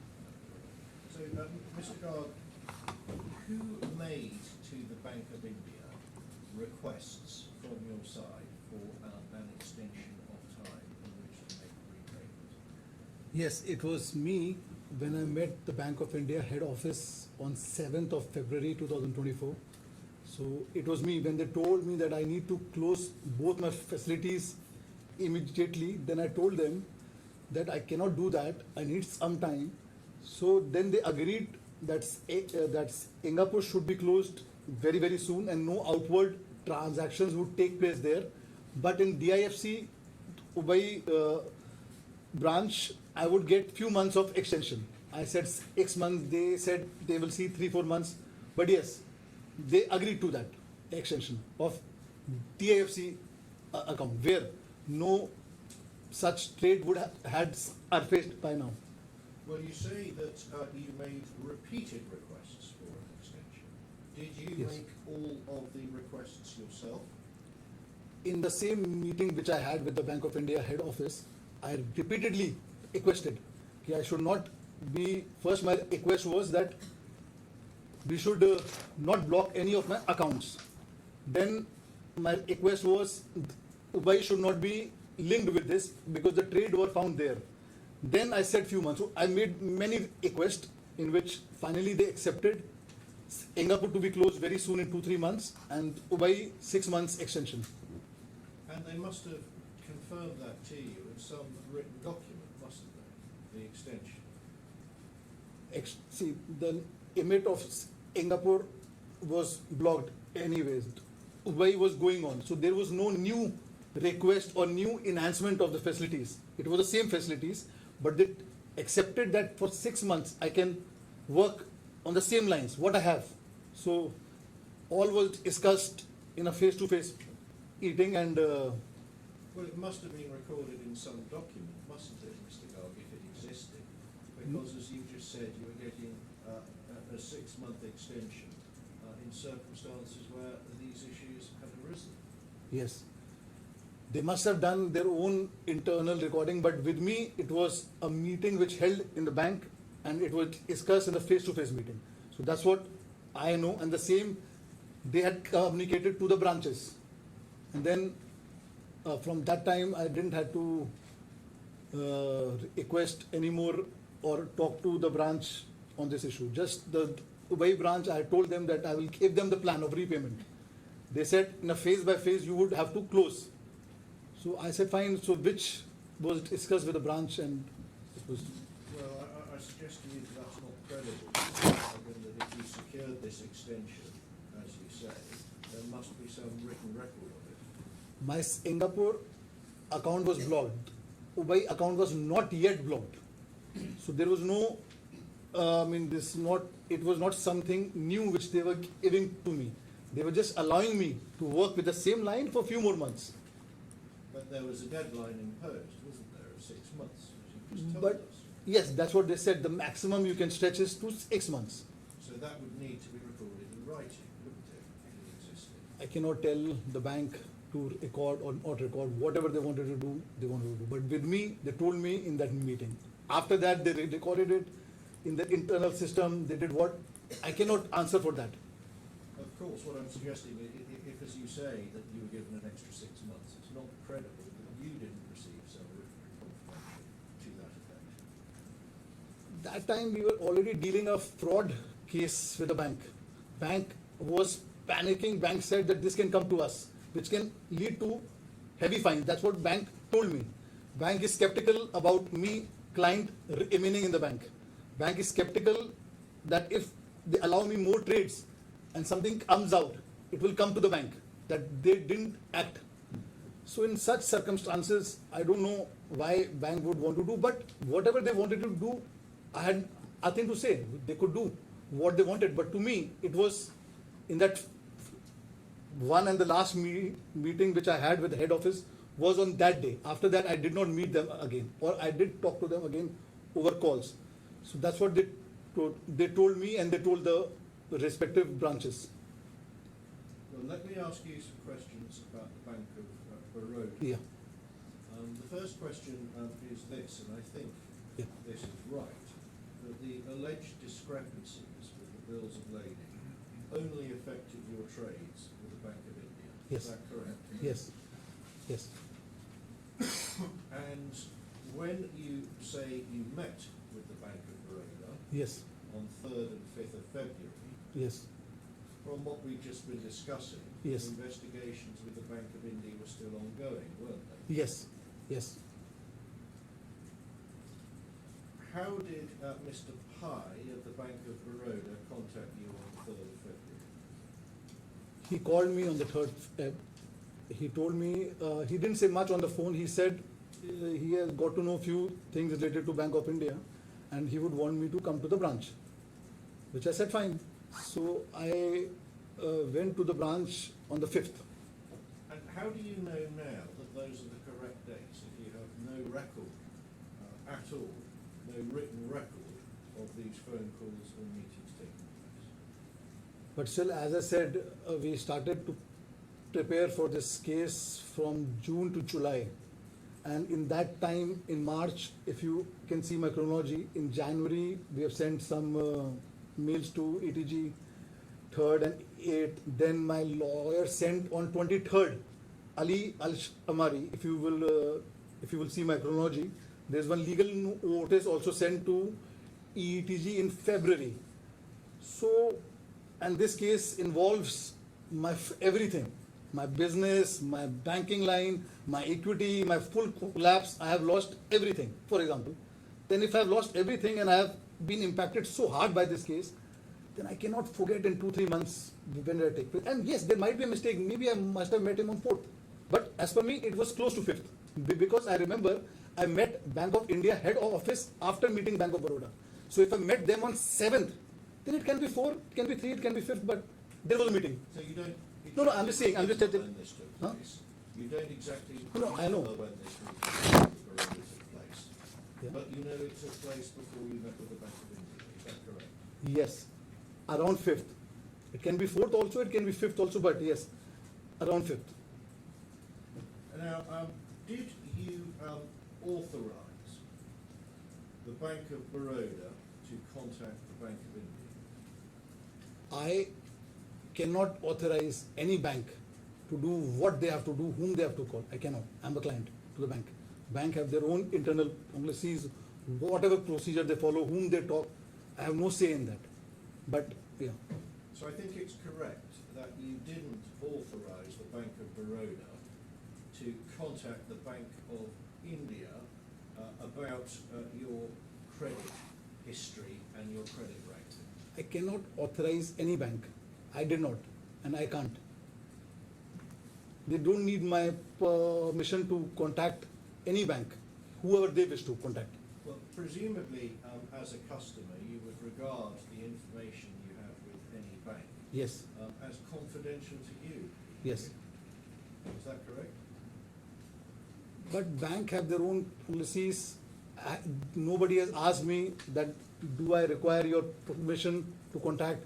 And I have not, I mean, in my 15 years of banking history, I have not yet, I mean, they have not called me yet to ask me my permission, so I cannot, I do not know how they work, how their internal policies are. But what I know is they both are Indian public sector bank controlled by Government of India, not a private sector bank. That's what I know. So all these Indian banks, Bank of India, Bank of Baroda, and many more banks are owned by the same, I would say, same.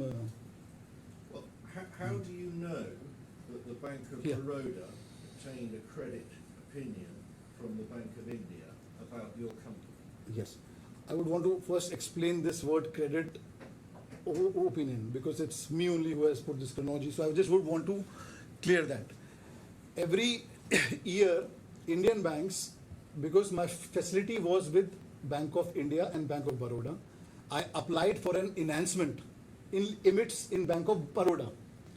When limits are being enhanced annually, then they do check with the other banks who have given me facilities. In this case, they know by my brief record that I have lines with only Bank of India.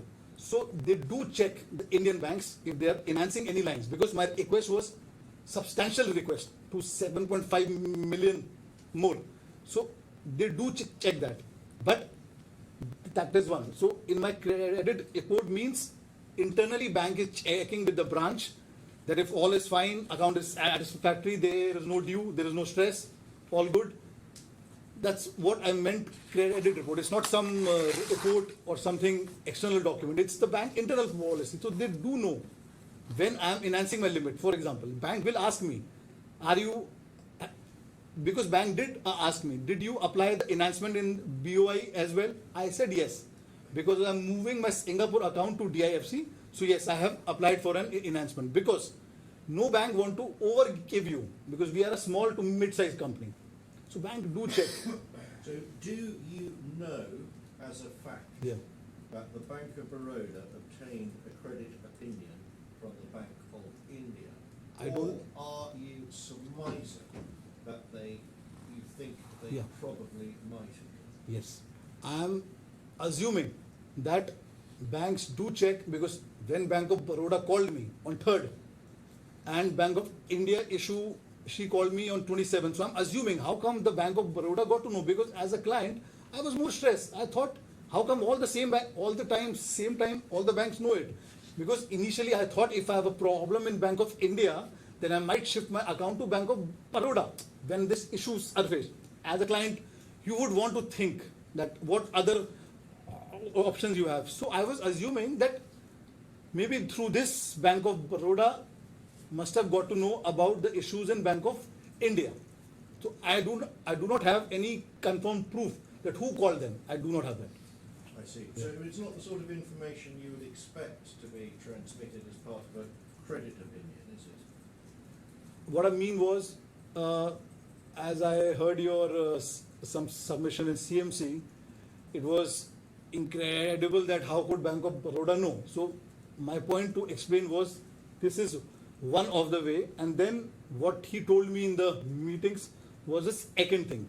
So that means my point is Bank of India and Bank of Baroda do talk if they're enhancing any credit facilities, because that time my both facilities were ongoing with Dubai branch and with Bank of Baroda. So that is how Bank of India got to know so fast, because I was moving my account from Singapore to Dubai, if you must have seen my credit facility enhancement. So the meaning was, this is also one of the way, but I do not know exactly who told them and when. I do not know that. Okay. And what happened was, as we discussed, the Bank of India investigations were still continuing because you hadn't got Yeah. to the 7th of February. Yes. And you tell us that you requested that the existing facilities with the Bank of Baroda would be closed immediately. Is that correct? In the meeting which took place with Mr. Ajit Pai, the credit head of Bank of Baroda, on close about 5th of February, the meeting, what was the end was this, because he got to know about this incident about Bank of India, and he did ask me that if I had some trades of same sort with our bank as well in that meeting on the 5th.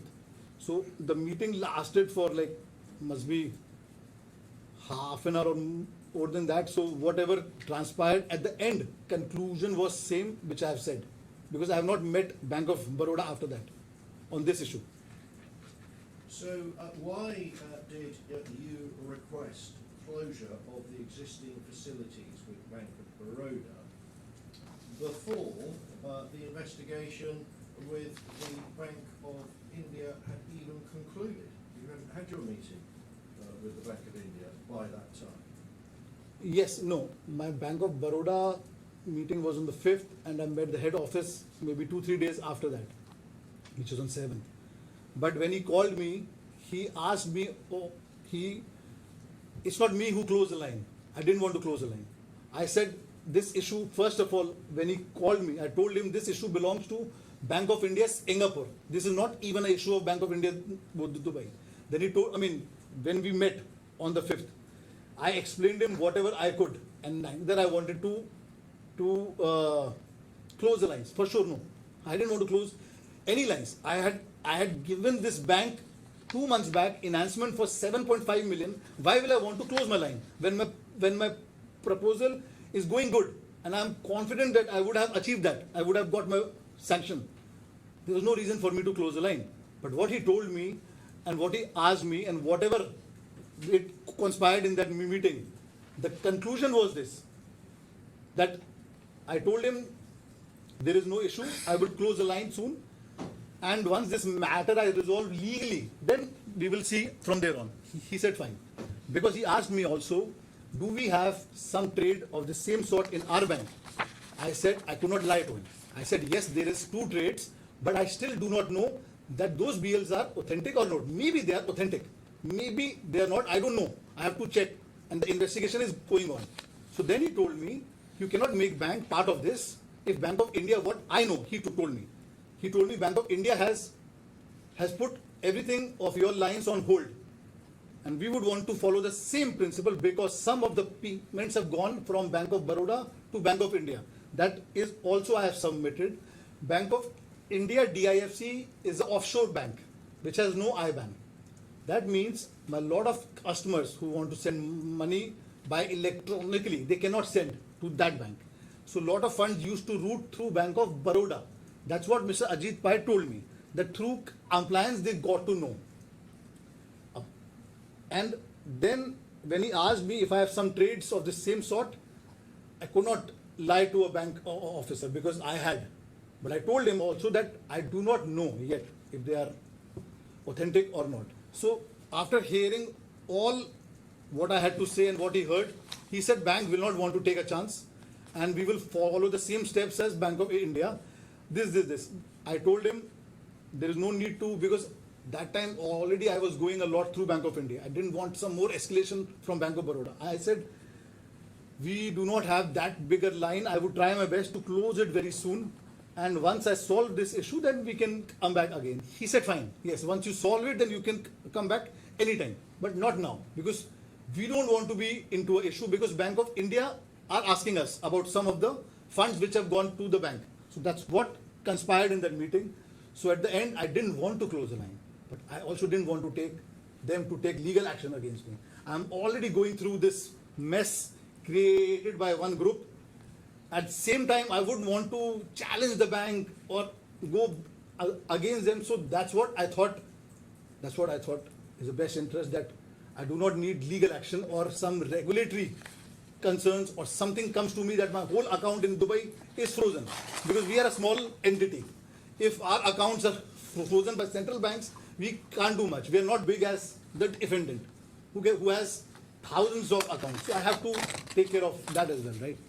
Well, what you say here is that to prevent additional complications, you requested the matter not be reported further and assured, this is the Bank of Baroda, Yeah. that the existing facilities with the Bank of Baroda would be closed Yes. immediately. Yes. Is that correct?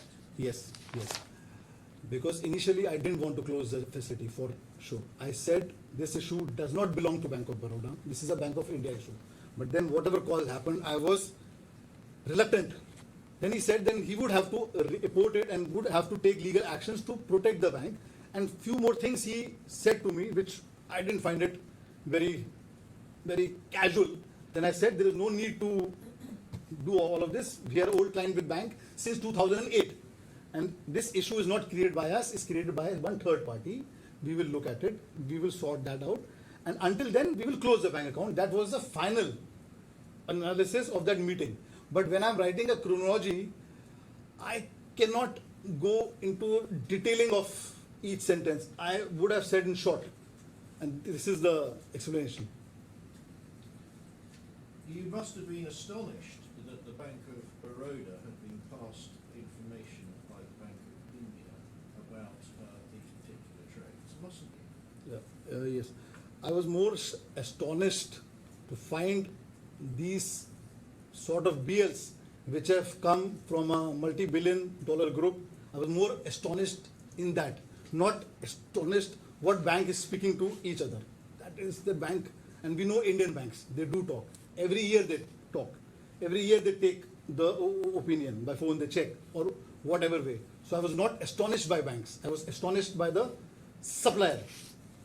And this is another meeting which I see no written record at all about any of these matters you now say take place, even though this was another very important meeting, wasn't it, Mr. Cooke? He called me and I went to the bank, and as I have just explained you now, we explained that. The bank is also has heard few things about from Bank of India.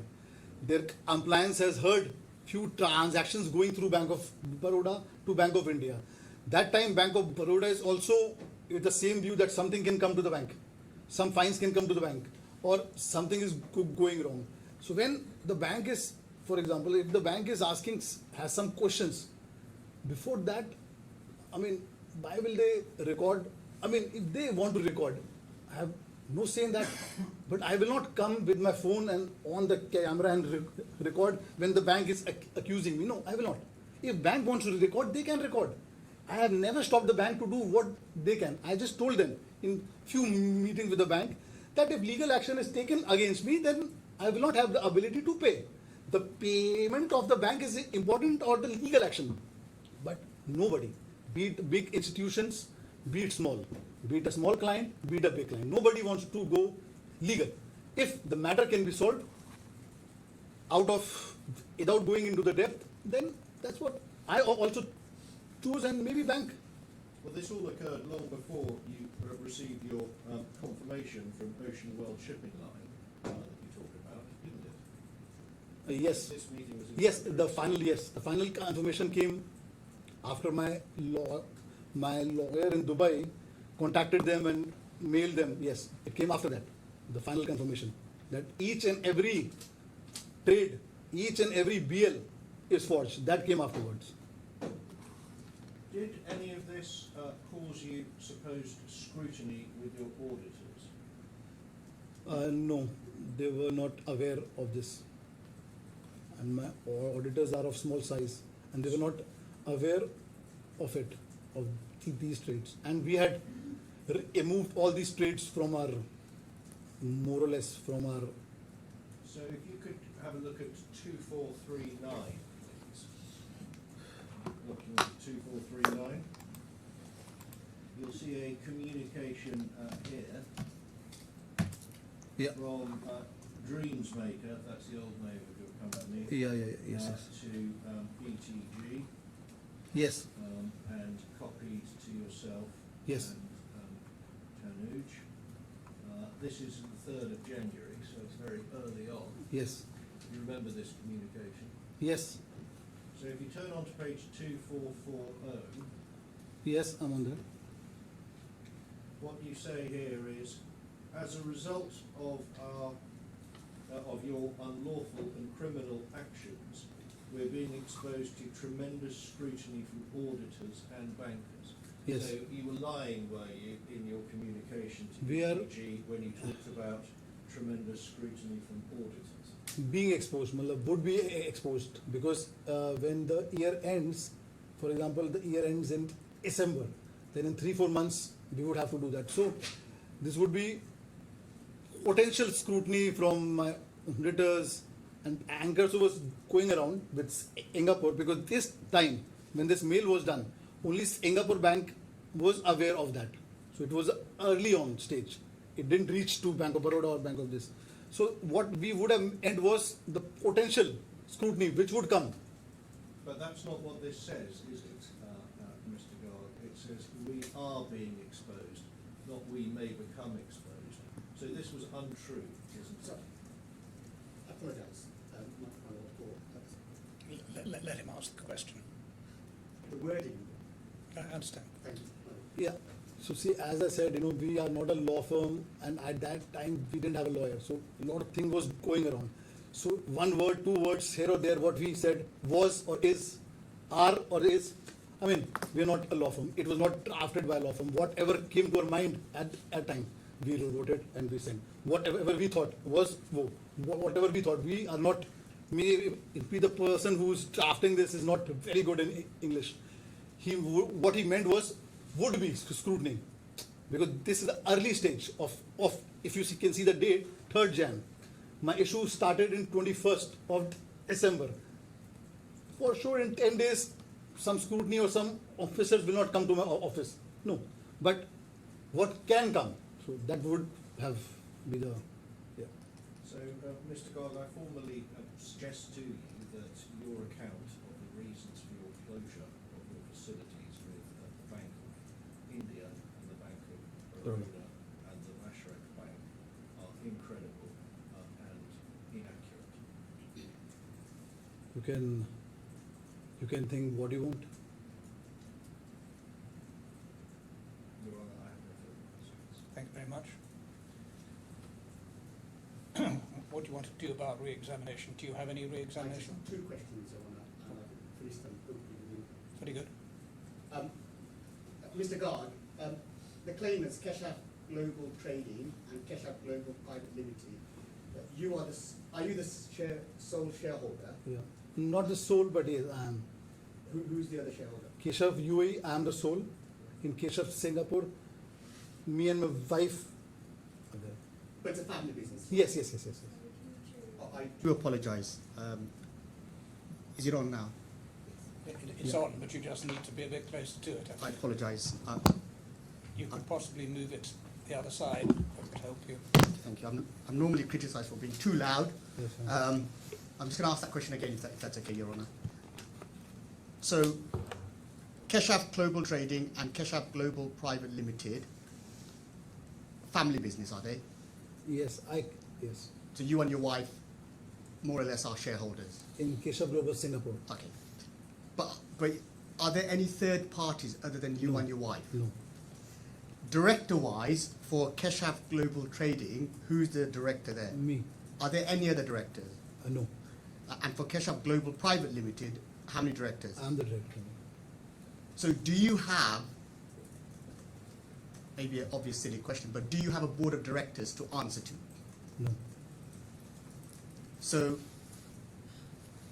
the way you have dealt with the Bank of India when this issue arose, did you personally, within your organization, i.e. your companies, have anybody to answer to?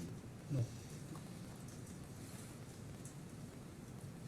Are you accountable in the way you conduct yourself within your company to anybody within your company? My Lord, I have no further questions. Thank you very much, Mr. Garg. Those are all the questions, so you may return to your seat. Thank you.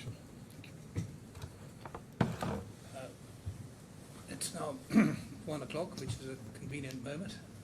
So you want to start again at 2 and make brief submissions? Yes, Your Honour. Having spoken to those instructing me, what we were going to propose is to make some brief oral submissions now, and then very brief, by which I mean limited to 10 pages, some written submissions when we will have had the benefit of seeing the evidence on paper given by Mr. Garg. I think that my learned friend wants to limit matters to oral submissions. Well, I can't think that examination of the transcript is going to assist very much. And if you need a little bit longer than an hour over lunch to look at notes that other people have taken, I'm happy that you should do that. But I would see this as a matter where you should be able to make submissions this afternoon. I understand. What do you want to do time-wise? Could we, I think for oral submissions, Your Honour, probably if we could say 2:15. Yes? Is that Mr. Uddin? Yes, my Lord. I apologise if I'm pushing an open door. I did indicate to my learned friend that I would be opposing any further delay in submissions. Yes. This is a specific issue. Yes, well, and the I'm evidence with you is on there, that, as I've and already, you dealt it. already indicated. I and think the this second matter can be question- dealt with orderly without any further written I'm submissions. extremely grateful. And in what order do you plan to go? That was another question I was just about to ask. I mean, normally it would be for the defence to, well, under the CPR, for the defence to do their closing when there's an application. Whoever brings the application, they normally, but I'm in your hands as to how, I have no particular issues as to how you would like the submissions to go, whether it's I mean, effectively, it's an application made by the defendants, Yeah. which then Your Honour listed matter by way of consent for preliminary issues. So I suppose the burden is on us, as you would have seen in my skeleton argument, the issue has arisen. So if the burden is on us, under the CPR, the submissions would have to come from the defence first, and then as I said, I take no particular issues in that regard. Do you have It's any our views about application. it, Mr. Blackwood? No, well, it's our application. We ought to go first and ought to have a short written reply. Yes. I have absolutely no issue. And the third question, my Lord, is this: whether we will get a judgment today or would it be reserved? I may wait to Here, submissions. to hear what you have to say by way of submissions and then tell you. But because there is another issue that obviously, subject to Your Honour's findings and rulings, we need to do with other ancillary matters. Yeah, I follow that. And therefore, I think that the way to leave it is we'll see how we get on. Yes. At present, my current intention would be to give you an answer today, but for reasons to follow in writing, but we'll wait until I've heard all submissions before making any final conclusion on that. If I do that, then we can, as necessary, discuss where we go from here, so to speak. Without, and being as neutral as I possibly can, the preference for us is to have it as quickly as possible, because for us, time is of the essence. We really want to get a resolution on this matter, whichever way it comes. But I hear your Lordship's position. Let's wait and see how we get on. All right, 2:15, and then Mr. Blackford to go first. All rise.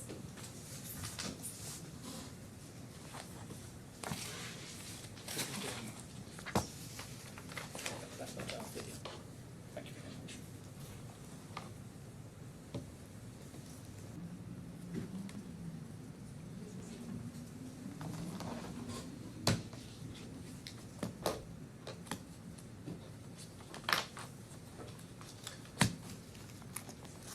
My Lord, we invite the court to resolve the preliminary issue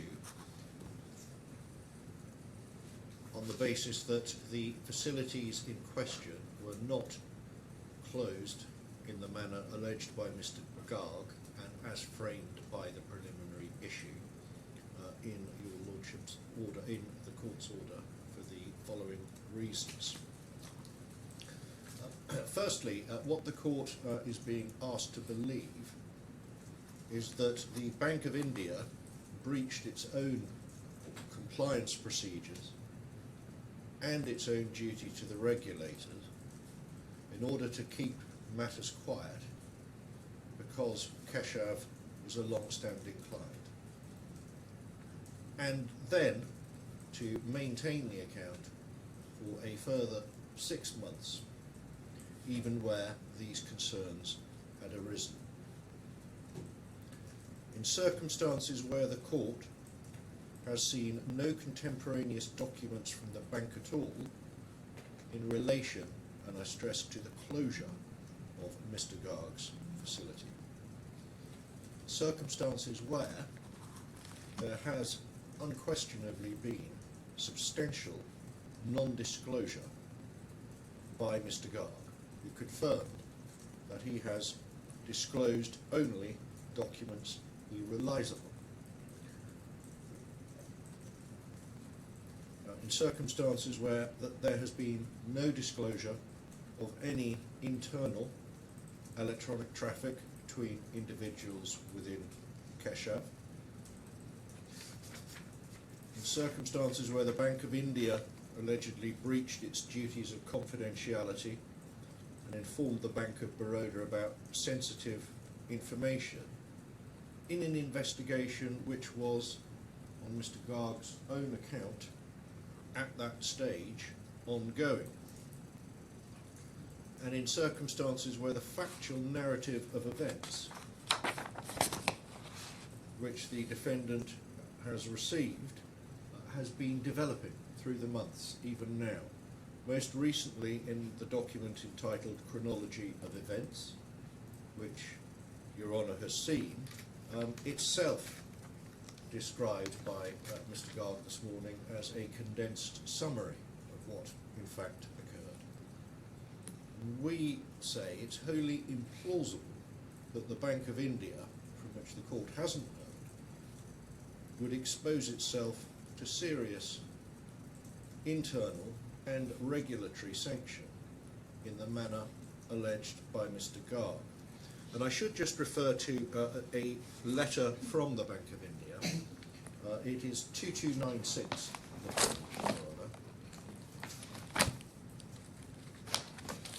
Is this the 13th of November? It is, Your Honour. And to make the very obvious point, which there is nothing in this letter stating the reason for the closure of the account. What is actually said is that the credit facilities were closed by repayment in May 2024, that some of the transactions requested by the company in December 2023 were not processed as the documents were not in order, and the same was informed to you, there is no link between those two in this letter, and that the conduct, well, what it would have to imply, but really, if that were the case, Your Honour, one would need to hear from the Bank of India. I mean, it's not what they say. The repayment was in May. Some of the transactions were not processed in December, but there isn't a statement that the facility was closed by reason of any discrepancy, and the court hasn't heard from the bank. And of course, the letter is issued without any risk or responsibility on the part of the bank. Yes, but I have to read that in the context of all the correspondence that was going to and from the bank in order to get this letter. Absolutely, Your Honour. The correspondence going to and from the bank, Mr. Garg would have you believe, was almost exclusively oral, which we would suggest is, even in the context of a family company, simply implausible that if there were formal demands and ultimatums of the nature suggested. No, I was thinking of the messages going between Mr. Garg and Ms. Putrani that lead up to the granting of the letter. The WhatsApp. Yeah. Yeah, absolutely. There are a lot of them, but Yeah, well, I've read them all. but I don't think that from we would submit, Your Honour, that from those exchanges one can't infer that this letter was drafted in particular form. I mean, the issue before the court is whether the closure of the facilities was caused by reason of document discrepancy. Well, I think one can undoubtedly infer that the letter takes a particular form in the light of the request made, including the one in particular of the 4th of October 2025.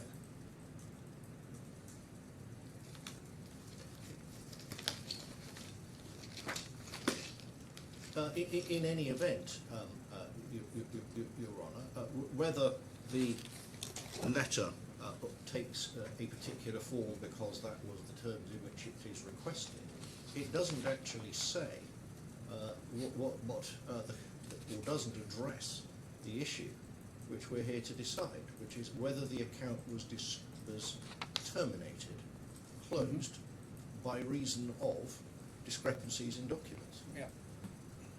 And that's a very important point, because one can see that if the bank receives discrepant documents, a particular transaction won't be processed. But it's a very different matter to close an entire account, to do so on the quiet, and to do so by reason of regulatory concerns. Well, the question arises, which hasn't been explored, no doubt because the bank aren't here to give their reasons. On the face of it, if a document is discrepant, then the bank simply refuses to pay. Absolutely. The only problem arises if they're concerned that there's some other involvement on the part of the paying customer. Absolutely. And of course, Mr. Garg's evidence in one of his witness statements was that he convinced the Bank of India that he was the innocent party. Yes, well, And that he'd been misled by ETG. But that's inconsistent with what he says happened to his facility. and I'm not sure you're quite right in saying that he persuaded them. That's what he sought to persuade them. Well, sought to persuade them. He said, yes. Obviously, in some way or form, he didn't succeed, because, as you say, Your Honour, if a discrepant document is presented to a bank, whether it's a letter of credit or bill of lading, then it is rejected. Yeah, but there's something else here, isn't there? Well, Which no doubt may be explored in due course if this matter goes further. But if one looks at these transactions, which are shall we say, quote, circular, unquote. I use that expression ill-advisedly, but we have individuals that, with connections to ETG who are selling in the name of one company and buying back in the name of another. And the figures show both profits and losses on the transactions in question so far as Mr. Garg is concerned. Anybody looking at these transactions and seeing the whole range is going to think, what's going on here? Well, absolutely. And Now, that was not a matter, and rightly not a matter, that you explored with the witness today, because in a sense that wasn't directly relevant to the preliminary issue as such, but may have to be a matter that is explored in full. But any bank looking at this is going to think, I don't like the look of this business. well, yes, but that is by reason, as you say, Your Honour, of the circular nature of the trading activities, Which although is not full- capable of innocent explanation. Yes, the Z-Rock, yes, capable of innocent explanation, But gives rise to, I won't say red flags necessarily, but gives rise to caution. well, absolutely, and more particularly if, as Mr. Garg says he was, one is presenting those transactions so as to demonstrate an increased turnover, Yes. necessarily Yes. implying that they are commercial risk-taking transactions. No, I don't necessarily accept that, but that's a matter for the future, not today.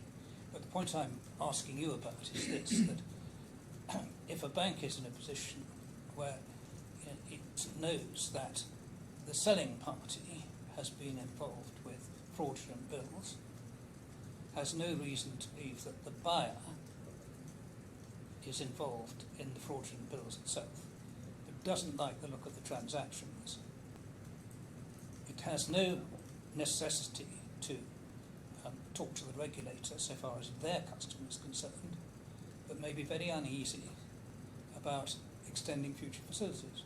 Oh, absolutely, I wholly accept that. If the Bank of India formed the view that it had no concern about Keshav, About the fraud itself. about the fraud itself. On the bills. The fraud itself wasn't the issue, but extensive circular trading was, then that may well explain the closure of the account some months later. Yes, but that would then give rise to quotes.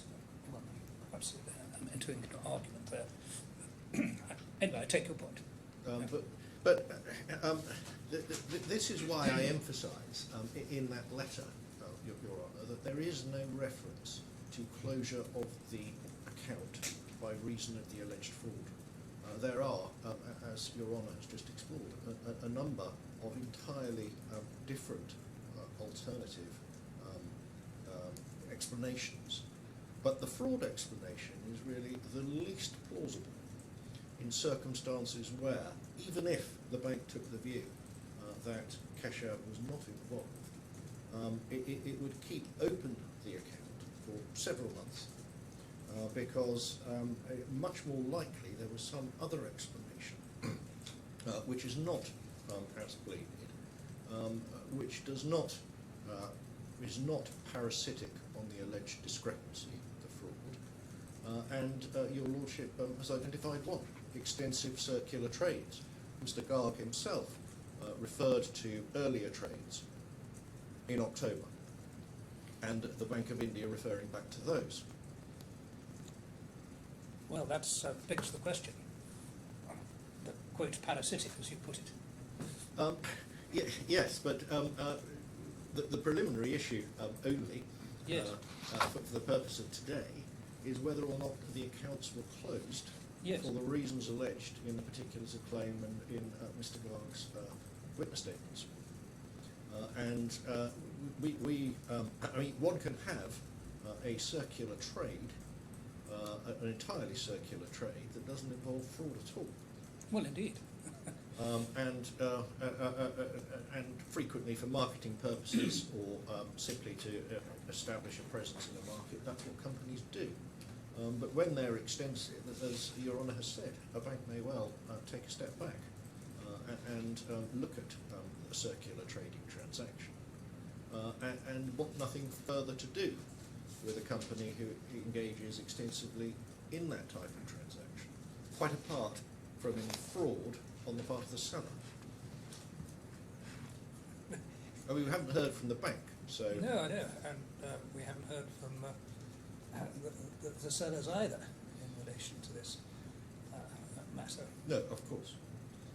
Although they couldn't really assist in this particular issue that's before the court today, which is how the banks in fact view this, the sellers. Well, they could have helped on the nature of the transactions. Yes, although... Except you've sacked all the employees. Well, yes, trying to call an unwilling witness is not a particularly... No, and I can understand all of that. Yes. One immediately thinks, there's inferences can be drawn.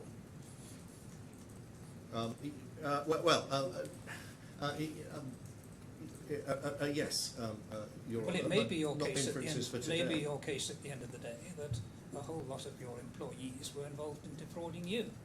For all I know, Well, absolutely, Your it Honour. may be, but you haven't said that yet. No, we haven't said that yet, Your Honour, because I had understood we were taking this preliminary issue in isolation. Quite right too. So, But that's what presents certain difficulties about it when one looks at it in cold light of day and in the light of the evidence that's been adduced.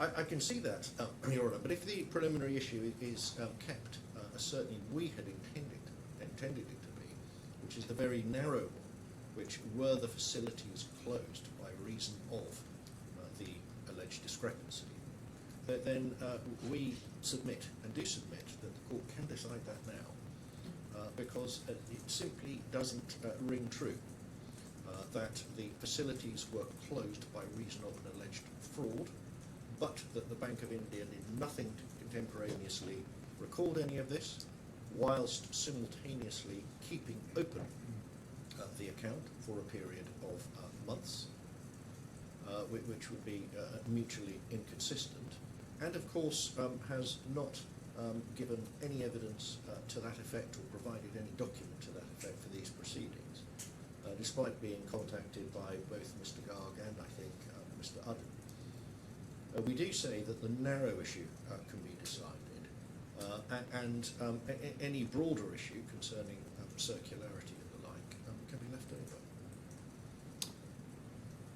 If it is the fact that the fraudulent bills of lading give rise to the bank's activity, which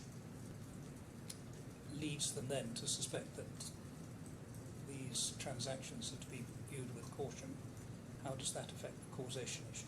Well, it's a very interesting question, Your Honour. The answer would be, my answer here and now, would be that the fraud was only a trigger. The effective cause must be, in those circumstances, the circular nature of the trade. Because that... I'm afraid that where that leads one to is that I can't answer the questions today. Because in the end it's going to come down to a wider question of causation and argument as to what is cause and what's effect, and what is occasion for the loss.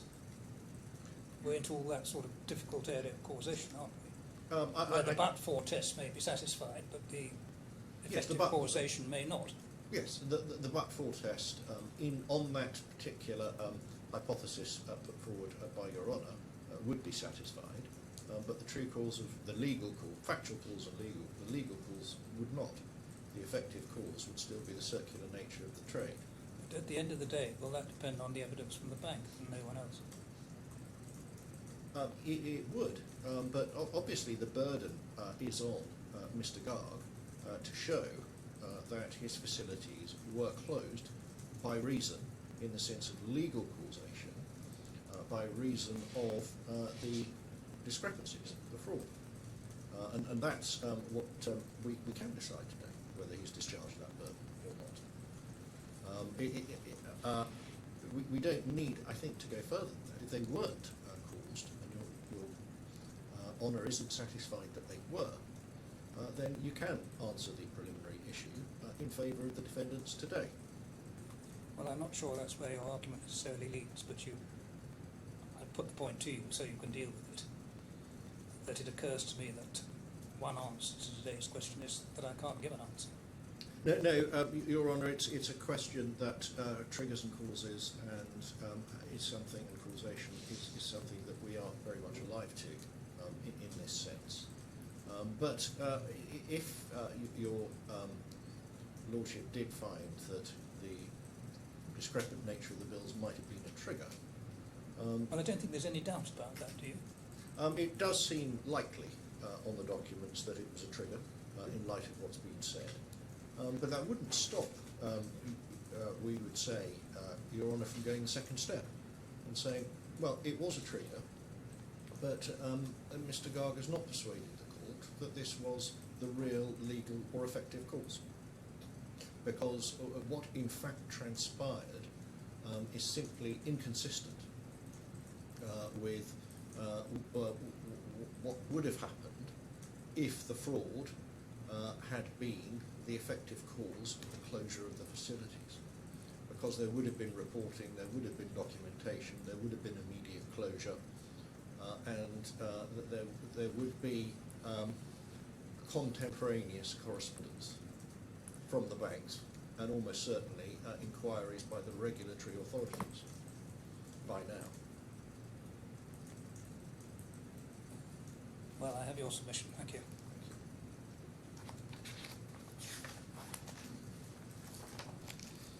The Bank of Baroda WhatsApp messages.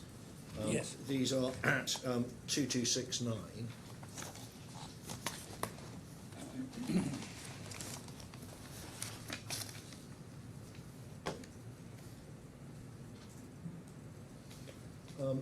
And these again, viewed in context, and I won't take Your Honour back to the start of these messages, but I'm looking at the answer in the context of what's asked for.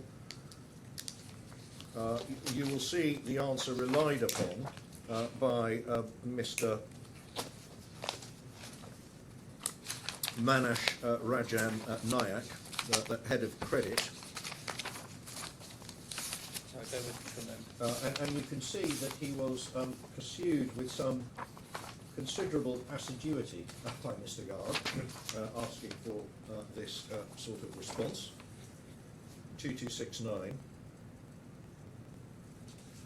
Yeah. The credit facilities availed by Keshav with the Bank of Baroda were closed at the instance of the bank in February 2024. The decision was taken following a series of events involving trade transactions routed through the Bank of India, Singapore and Dubai, which led to compliance-related reviews and restrictions. Now, taking your Honour's point, compliance-related could refer to circularity or discrepant documents, or both. But what is interesting is that here, doubtless in response to the request, what is said is that the facilities were closed at the insistence of the bank, which isn't actually the evidence that Mr. Garg gave this morning. His evidence was that he offered to close these facilities, although that obviously wasn't his preferred choice. Yeah, because they weren't going to allow him to use it any further for transactions. Well, at the time, the inquiry was still going on. With I know, that's not what Bank of Baroda was saying, at least not according to his evidence. So, but there is a significant difference here between a bank insisting on closure and Mr. Garg offering to close in order to avoid any further investigation. But it's also quite important, if everything here in this meeting with the Bank of Baroda was purely oral, it's not clear how Mr. Manash Nayak could possibly have elicited this information other than from Mr. Garg himself, because he wasn't the one present in the meeting. Well, I don't have any doubts that the bank will have some internal documents. you would expect. I mean, I don't have a difficulty about Mr. Garg not recording his meetings with the bank, but it'd be quite surprising if the bank didn't have a record of that conversation. Absolutely. However differently some banks may operate, you'd expect them to have a record, and therefore anybody coming to this in October 2025 to be able to refer back to something or other. Well, I accept that. Of course, there is no reference to that, though, No. in this WhatsApp No, meeting. no, of course. We are inferring, and the account given, which is being chased very tenaciously by Mr. Yes. Garg, Yeah. doesn't refer to any internal record, No, and no. is given by somebody different. So the only submission we make on this WhatsApp message, which of course is non-contemporaneous and very recent, Sure. and very little weight can be placed on it for all of those reasons.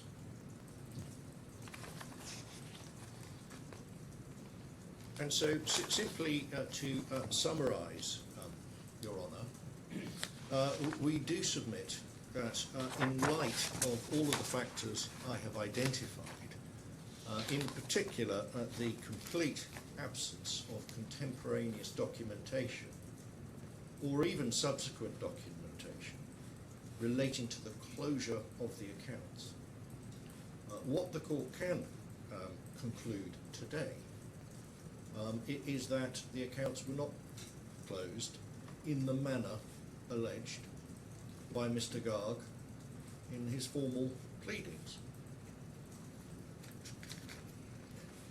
because it would be incredulous for the banks to have kept open these accounts for months, the Bank of India for several months, if the fraud was not only the trigger but the effective cause, because the bank had decided that Mr. Garg had been fraudulent, was dishonest. It's much more consistent and likely to be referable to some other matters, Your Honour, which is Your Lordship doesn't have and can't make a finding today as to exactly what happened. But we do submit, Your Honour, can make a decision that the discrepancy in the bills of lading was not the legal cause of the closure of these facilities, because on the evidence presented that is implausible, and there is no evidence contemporaneous or even subsequent other than the statements of Mr. Garg to that effect. Well, let me put the point here, which we've already discussed, and you can say whatever you wish. But if the position is the bank was satisfied that the bills of lading were fraudulent, as to which there doesn't really seem to be any genuine dispute, the owners of the ship say we have nothing whatever to do with these bills, they are fraudulent, therefore, in that sense. But the bank looked at it and said, yes, Mr. Garg and his companies have been involved in transactions that involve fraudulent bills. We don't think that he was a party to the fraudulent bill, but we don't want to deal with him anymore. Well, then that would be a case of the fraud not being the legal cause of the closure. Well, is that right? I mean, that's the question I keep asking you. Well, You give me your submission on it, but I'm not sure you're right. A cause has to be, it's not the trigger, or is not always the trigger. If something only arises, an investigation only occurs because some particular fact happens, that doesn't make the particular fact the legal, effective, predominant, or proximate cause of the loss. First in time does not mean effective cause. No, That's I cause understand that. inefficiency, not time. Yes, we have a net, a chain, or whatever Yes, expression net, the a authorities chain, use. Leyland Net, I think, is shipping the one they and the like like, most now, isn't it? But yes. But I'm bound to say it wasn't Mr. Blackwood, and of course I'll hear what Mr. Owen has to say. It seems to me on your arguments, the end result is that I can't decide the issue today. if your Lordship takes that view, I mean, I've made the submission to the contrary, Yes. that the fraud is only the trigger and non-legal cause of the closure. Yes, well, if I was to make no decision today, then that would be the case that would be open to you to run in the future, It would. based on whatever evidence anybody may be able to get from the banks. That's correct. If anybody's prepared to cooperate, or if the Bankers Books Evidence Act or anything else can be adduced, utilised, or whatever the equivalent is in this jurisdiction. It's certainly an argument that would be available and one that could be fully put up. Yes, sir.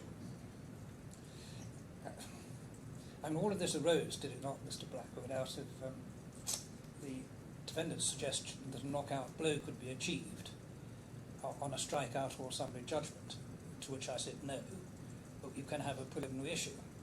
Yes. So the responsibility for the preliminary issue may fall to me rather than anybody else, in the hope that it might have provided, and indeed you said it could provide a knockout blow in your favour. If it doesn't, it doesn't. There we are. No. Well, it's often the case that preliminary issues. I can think. The usual siren warnings about. Well, preliminary absolutely. issues. I can think of cases that have ended up that I've been involved in the Supreme Court, Exactly. which started with preliminary issues. Shortcuts often don't turn out to be such. Anyway, there we are. I've got your submissions. Unless there's anything else you want to add, that's very, Thank you. very helpful. Thank you very much. Yes, Mr. Orin. Thank you. Your Lordship, it's, I think it's good for us to remind ourselves how we ended up here today. I think No, I've just explored that. You just taken the words right out of my mind, because we ended up here today because the defendants wanted this application. Yes. And I therefore refer to your Lordship to page 79 of the sentence. And we have the recitals. However, it is the defendants who asked this question to be answered at this stage. Yes. And in my respectful submission, this is just an example of, oh, sorry, I've got to put my mouth back on, sorry. This is just an example of the defendant's gameplay. How do I say that and why do I say that? Well, they've left the substantive case and they're dealing with issues which are side issues in my submission.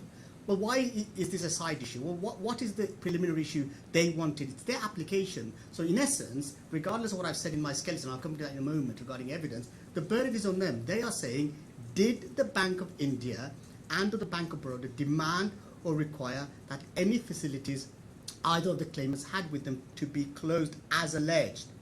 Because the position of Mr. Garg on behalf of the companies has always been consistent and in my response credible and corroborated by the evidence, which is they did. And your Lordship in a moment ago has alluded to this fact. There is, in essence, three answers I could give you. One is yes, one is no, and the other one is I don't know. And if the answer is I don't know, they lose. If the answer is yes, of course they lose. But they have brought us here today for this application. So with that in mind, your Lordship, Mr. Garg was ordered, as per your Lordship's directions, to give disclosure. Yes. And disclosure in accordance with CPR. So what did he do? He said, well, these are my disclosures. In life, you follow facts, and let's see where the fact takes you. But in business, you follow the money. Let's follow the money. Well, how do we follow the money here? The Bank of India, Bank of Baroda, said to a company they've been dealing for 40 years, look, we've got a problem with your bills of lading. Sort it out. You've heard from Mr. Garg, look, it's an informal relationship. I'll come to the formal bit in a moment. What the defendants are doing, they are treating a developed country's bank, I'm not going to insult the bank by saying it's a third world bank, it's not, it's a developed country's bank, with the conduct that should be expected of Barclays or other banks. These are the kind of relationship if one went back 40 years to the high street in London or Birmingham, that's how bank managers dealt with matters. They called in the customers, we have a problem. Nowadays, everything has to be. So when my learned friend cross-examined my client, he was using the standards that is now expected in the USA, the United Kingdom and Europe. But we are dealing with Bank of India, Bank of Baroda, where people have relationships. So in my respectful submission, Mr. Garg gave consistent and credible evidence which he corroborated by the messages and the way. So when I said to your Lordship, let's follow the money. Well, we've seen evidence. Your Lordship, I know your Lordship has gone through this bundle, and I'm not going to waste time by taking you to each, and if you want me to, I will. Few months earlier, before this incident, the companies, the claimants asked for extension of their credit facilities. Within a month, they're paying the money off. That is consistent in my submission when the bank realizes a problem and they dealt with it. Now, my learned friend says, well, where's the evidence? Where's the paper trail? Where's this? Well, the way this has happened is what you would expect when you have a relationship of 40 years, when you have the relationship, the kind of relationship Mr. Garg was talking about. And your Lordship will recollect in my re-examination, my final question, whose business? It's their family business. They don't have board of directors. This is their livelihood. And when Mr. Garg kept saying, you know, I just thought this was a mistake. You know, ETG, the defendants, are a big company. There's no way. He himself, he said, oh, this could be sorted out. Now, what my learned friend was expecting, unnecessarily I would submit, is paper trails, board meetings, emails. But that's not the way Mr. Garg operated. You saw Mr. Garg in evidence. Now, evidence, of course, comes from documentary evidence. It's good if you've got documentary evidence. But you also assess the witness. As I said in my skeleton argument, your Lordship would assess the witness. Mr. Garg has a dog in the fight. He needs to resolve this matter. He does not want this matter to be escalated. The banks do not want this matter to be escalated. And if, use the colloquial on the streets of London, if you could have a word in the shell like in order to get the matter resolved, why can't you? And this is precisely what had happened. So when my learned friend was cross-examining my client forensically, well, what about the email trail but what about the documentary trail that has been provided by Mr. Garg? Mashreq Bank. He was candid with the court. He said, look, Mashreq Bank did not request it, but I wanted to pay them off. They were a Dubai-based bank. I knew I'm going to have a problem. And this problem will be worse than the Bank of India because I have a relationship with the Bank of India. Now, you may have questioned, well, as an advocate, I don't give evidence, obviously. One of the evidence that Mr. Garg said, well, I've had a 40-year relationship, although he's 39, it's a family inherited business, but you haven't had evidence regarding that, but I just thought, just in case there was that issue. I wasn't sure whether he was saying 40 or 14. He said 40, but he's 39, but it's a family business, so I didn't go into the realms of that, but I'm sure my learned friend isn't. Well, I understood him to say 40, and then I thought he must mean 14 because the business has begun in 2008. But it's been a business relationship with the Bank of India and the Bank of Baroda, and when he said, well, look, the Bank of India, the Bank of Baroda, they're government banks, and my learned friend says, well, you know, what about the breach of confidentiality between banks? When you go for a loan, it's a matter of fact, I'm not giving evidence here, a bank usually will say, give me a reference from your banks. Banks talk to each other. Insurance companies talk to each other. There's no confidentiality in that regard. It's not as the Daily Mail going into the Bank of Baroda and saying, tell us about the Keshav's creditworthiness. It's one bank, and it's a bank from the same country, and it's a bank that do have connections, however loose or strong those connections are. So in my respectful submission, when the defendants try to use those line of attack, they just fall flat, because Mr. Garg has always been consistent, and then they play on the word, well, formal. Well, he has clarified that verbal. Well, formal, and again, we lawyers sometimes use words carefully, because formal means a lot of things to a lot of people. When your bank calls you up That's not an informal call, that's a formal call. But what I think the defendants were expecting, some kind of formal letters. But the point of the matter is, we cannot, then with that all said, we go back to the central question that the defendants wanted your lordship to answer. Did the Bank of India demand or require any facilities? Well, the evidence that they did is Mr. Garg. On a balance of probability, my lord, why should his evidence be rejected? What have the defendants done to counter it, other than to say, well, there's no documents, there's nothing. But Mr. Garg is swore on oath, and he said, look at my conduct. I asked for a credit increase, I have this issue, I then pay it off. Why would? And it's a matter of fact, and your lordship has said that it cannot be disputed by the defendants that the bills of lading were fraudulent. And and it is a pertinent question actually. The defendants, and in my result submission, in this case, are game playing. In the sense that you have employees, well, if there's a problem with vicarious liability, but they are not prepared. If we go to the letter of notices, the letter of actions, your lordship would have seen that. Again, that is consistent when a firm of lawyers on behalf of the claimants wrote. Well, what did we get from the defendants? Denial, obfuscation, prevarication. So, if today the defendants came and were able to persuade or present evidence that the bills of lading were not fraudulent, then we've all had a problem. And in my respectful submission, they have admitted it. It's a matter of fact. It's got to be a matter of fact. They haven't challenged it.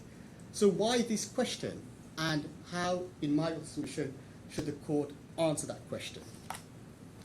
Well, my lord,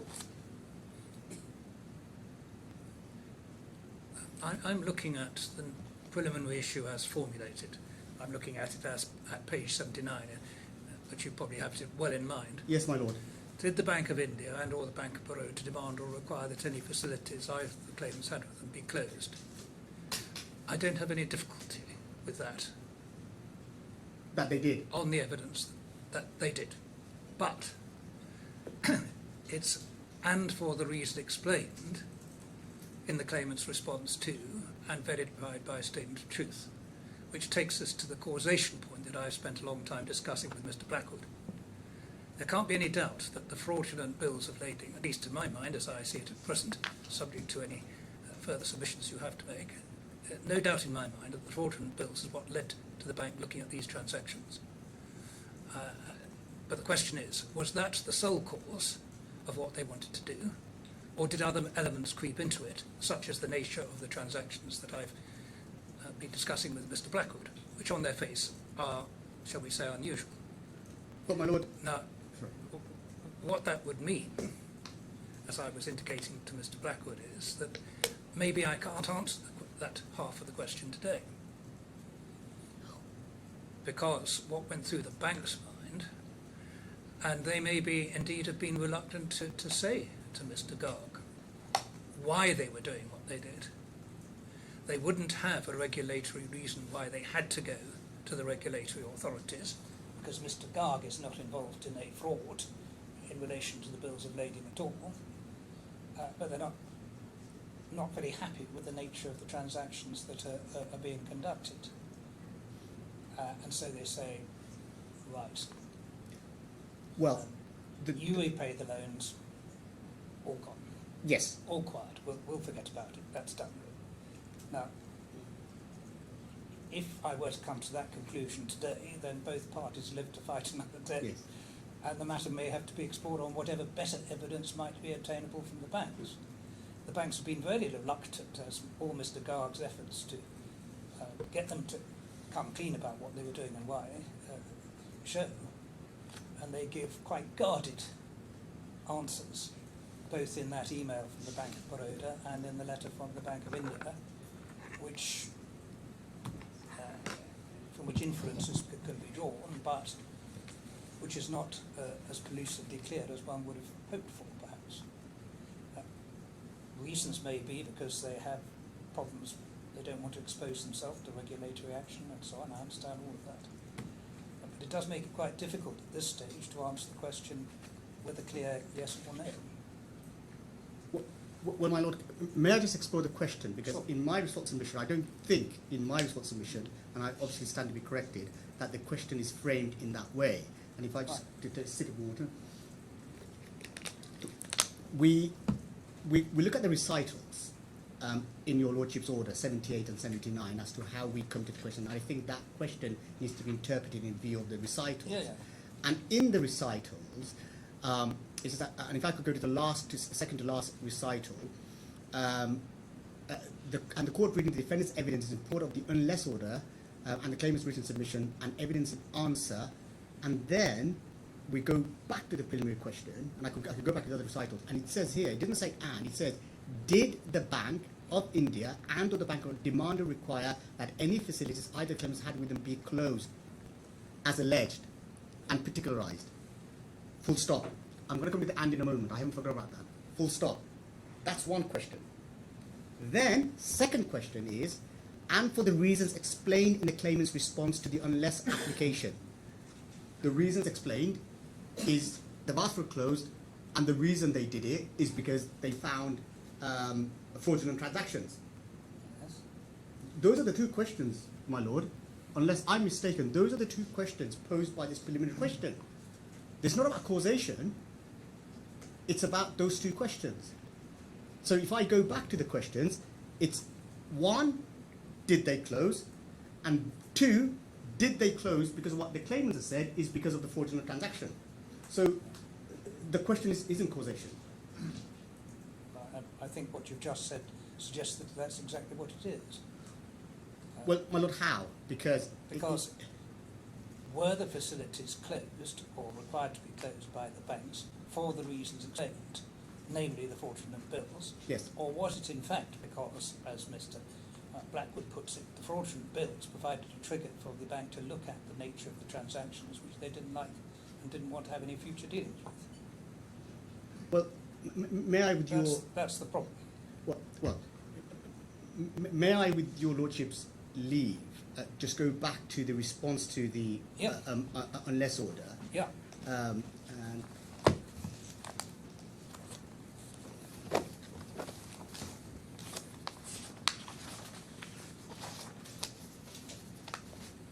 page 1701, Okay.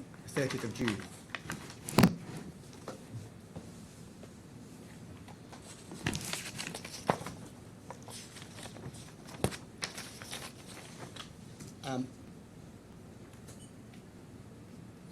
So,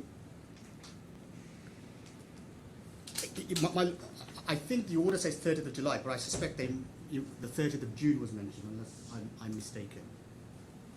Well, that's what's meant, isn't it? Yeah. I think my learned friend Skeleton only says 30th of July, but let me just go back to the order.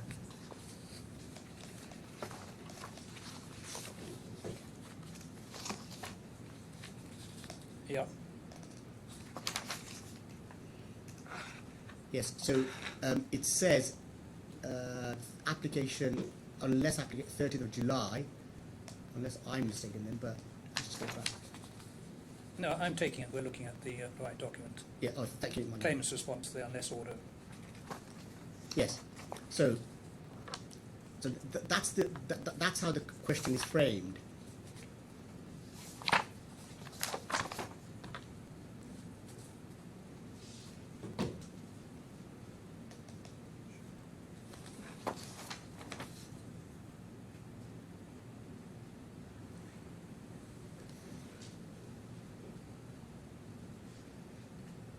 Sorry, my lord, I gave you the pagination number. What pagination number did I give you for the unless? I'm looking at page 1701, 1702, 1703. Yeah, that's right. Yeah. Yes, that's right. So if we look at paragraph 3, that's 1702. Yes. The Verbal demand limited. On the 3rd, the bank formally requested a Singapore team to provide verification, etc. Following that, the bank confirmed several bills of lading were submitted. The matter was escalated further. I'm just going down. Yeah. So, in summary, it is precisely for this reason and no written communication, etc. That's how he responds back to that. And then if you go to the conclusion, just the defendant's application. So I'm not sure how that's married up, because we then go back to the order, and specifically they say, and the reason explained in the unless order. So first is whether the bank required, and in my response submission, I think the evidence is just overwhelming. The answer to that is positive on behalf of the claimant. In relation to 2, is it for the reasons explained? And the reasons explained is the same. So where's the causation issue there?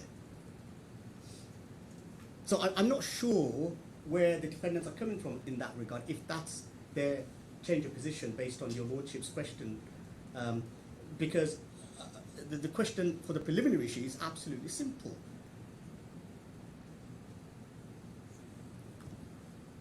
I'm sorry to disagree with your lordship on the interpretation, but obviously ultimately it's your lordship's. But I'm looking at the order in that context. But if I'm mistaken, then I'm happy to resolve from it. If I misinterpreted, but I interpreted, is it for the reasons as he set out on the 30th of June? And specifically, it must be, because it says and verified by a statement of truth. Yes. So the question is his statement of the 30th of June correct? Yes, well, so far as he's concerned, it may be. Yes. But the question is, what's the real reason that the bank is doing what it does? And it's quite possible the bank doesn't say to Mr. Garg exactly why they're doing what they do. If one's looking at this from a regulatory perspective, if the bank thought that Mr. Garg was involved in fraudulent bills, they'd be bound to do something. Yes. So we assume, therefore, I think we're entitled to assume that the bank doesn't think that. But they do think he's involved in a transaction where fraudulent bills have been used. And he is, in fact, the purchaser who is then proposing to on-sell on the same basis with the same documents. Yes. But he's an innocent, quote, participant Yes. In this transaction. And the bank still, on that basis,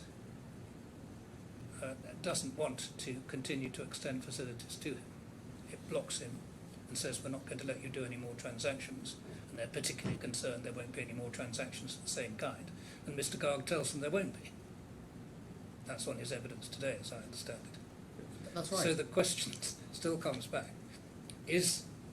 Are the fraudulent bills the trigger for the bank deciding they don't want to be involved, or is it actually the cause of them deciding they don't want to be involved?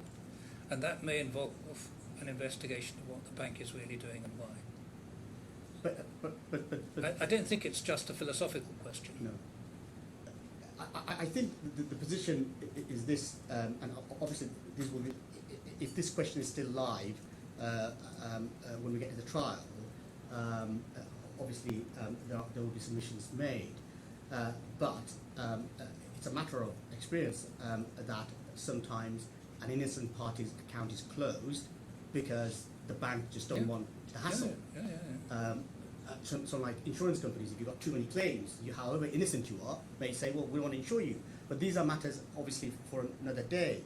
But in relation to, I think there's a difference of opinion as to the second question between your lordship and myself, in the sense that your lordship was well, if you look at Mr. Garg's question, he's saying, well, it was specifically because of these that the bank wanted to close. I have no doubt that the bank did ask you to close, but was it because of these? And I think what your lordship is saying, well, then I may not be in a position to decide. I don't take anything for granted. Your lordship may still change your mind and say yes, but I'm just hearing what your lordship has just said from the bench. Well, I can tell you, I'm not in favour of Mr. Blackwood's direct answer. You're not in favour of Mr. Blackwood's direct answer. Oh, yes. You know, but the two options that are open to me is that either I accept and give you the answer, yes, they were closed, Yes. and for that reason, or I say, yes, they were closed and required to be closed by the banks, but I can't be certain for what reason. Yes. That's where I think I'm currently getting. Well, my lord, what I don't want to do is grandstand here and deal with the issue that may not really be an issue on our basis. This application is being made by. Well, I understand all independents. that, and it may come so- back to costs when yeah, we come costs, to argue and- about that. But Yeah, and what I do want to say, that I'm not going to try and push too hard at a door that is open. well, but the not- door is ajar. Yeah, ajar. That is open, but not too much. But the point of the matter is, my lord, I'm not going to labour that point any further. I see the point. Sorry. But there are 2 points that I want to ask you about Mr. Garg's evidence in relation to disclosure. Yes. Mr. Garg, I think, said 2 slightly different things this morning. I've looked at my notes again, and you can look at your notes and see the transcript. At one point, he said that he hadn't asked the lady in Singapore, Barney, what's her name? B-H-A-N-I, is that? Banu. Banu, Miss Banu, that he hadn't asked her for her documents. Now that surprised me. Secondly, at one point, and I was unclear exactly how he put this, he said he hadn't investigated internal documents. And as a subsidiary of that, Mr. Blackwood suggested in his closing speech that Mr. Garg had said that he'd only disclosed documents he relied on. At one point he appeared to say that, but at another point he said no, he'd disclosed everything in accordance with the full disclosure demanded.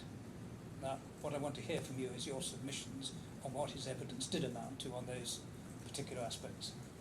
Well, in that regard, in my submission, he appeared to be confused. Yes, I don't have any doubts about Yeah, that. he was confused, and sometimes you would have seen when Mr. Blackwood was asking him questions, he was just yes as a response without meaning to say yes. I would submit. But when Mr. Blackwood asked the specific questions, did you get any documents? Because he started off by saying, look, it's all by telephone.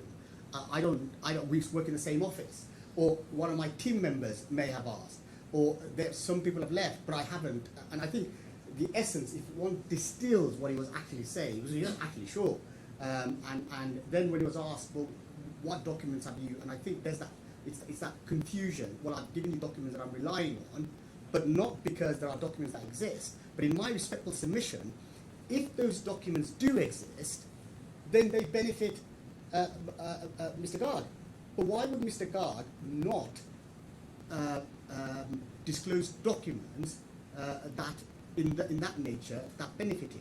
However, one may then say the counter argument to that is, well, if those documents exist, you are under duty to disclose them, because the rule is if they benefit you, you have to, and if they don't benefit you, you have to.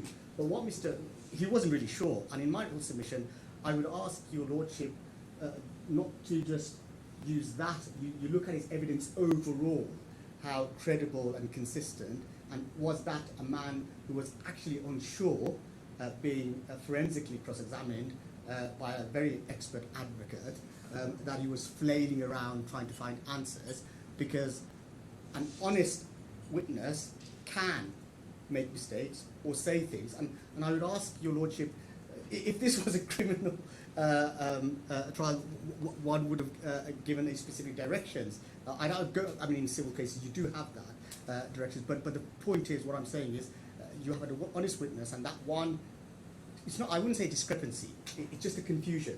That it was clouded in the way he answered, and your lordship is absolutely right to say, well, he said two things.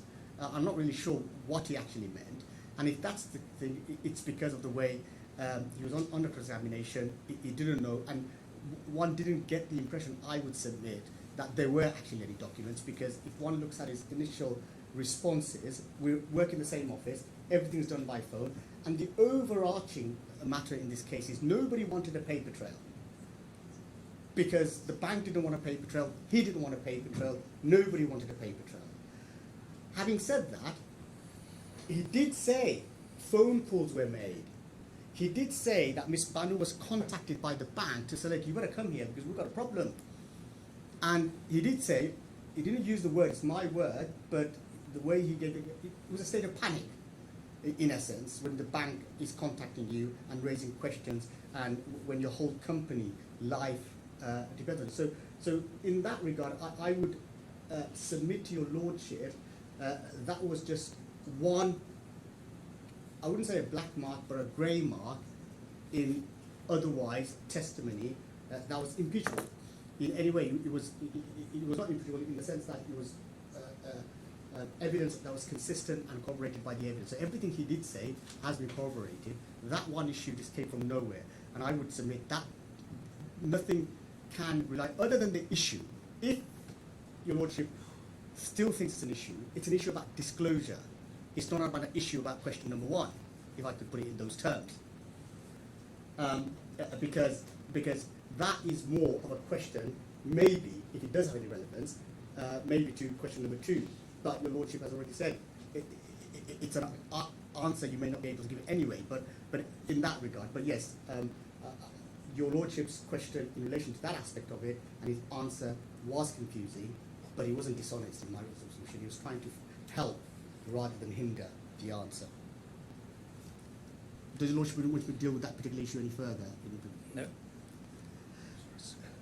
So, overall, I think, my lord, in view of what your lordship has said, I don't think I need to go into my skeleton argument and the case law and the material unless you want me to use any aspects of it.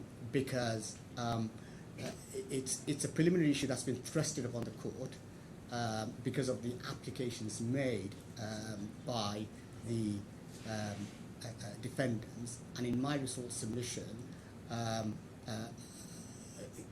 it's not going to be an application. It's not going to be an order that the defendant will succeed in whichever way you decide based on your lordship's comments from the bench.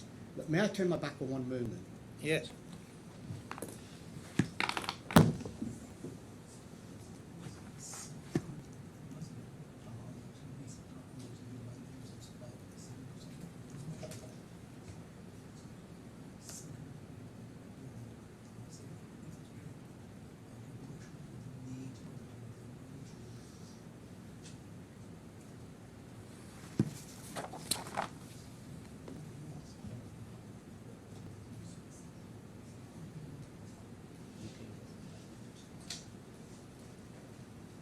My lord, I've tried to keep my submissions brief. I'm not sure whether there's any further assistance I could give to your lordship in regards to, and as I started, it's a simple question, and the question has been, I would submit, answered by the claimant.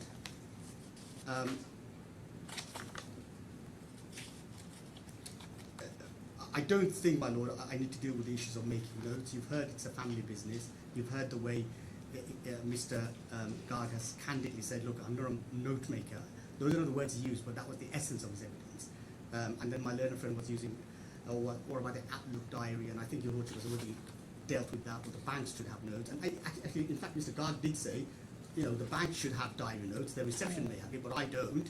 And I went down, and again, I would say, but one would get the impression, I would submit, the way Mr.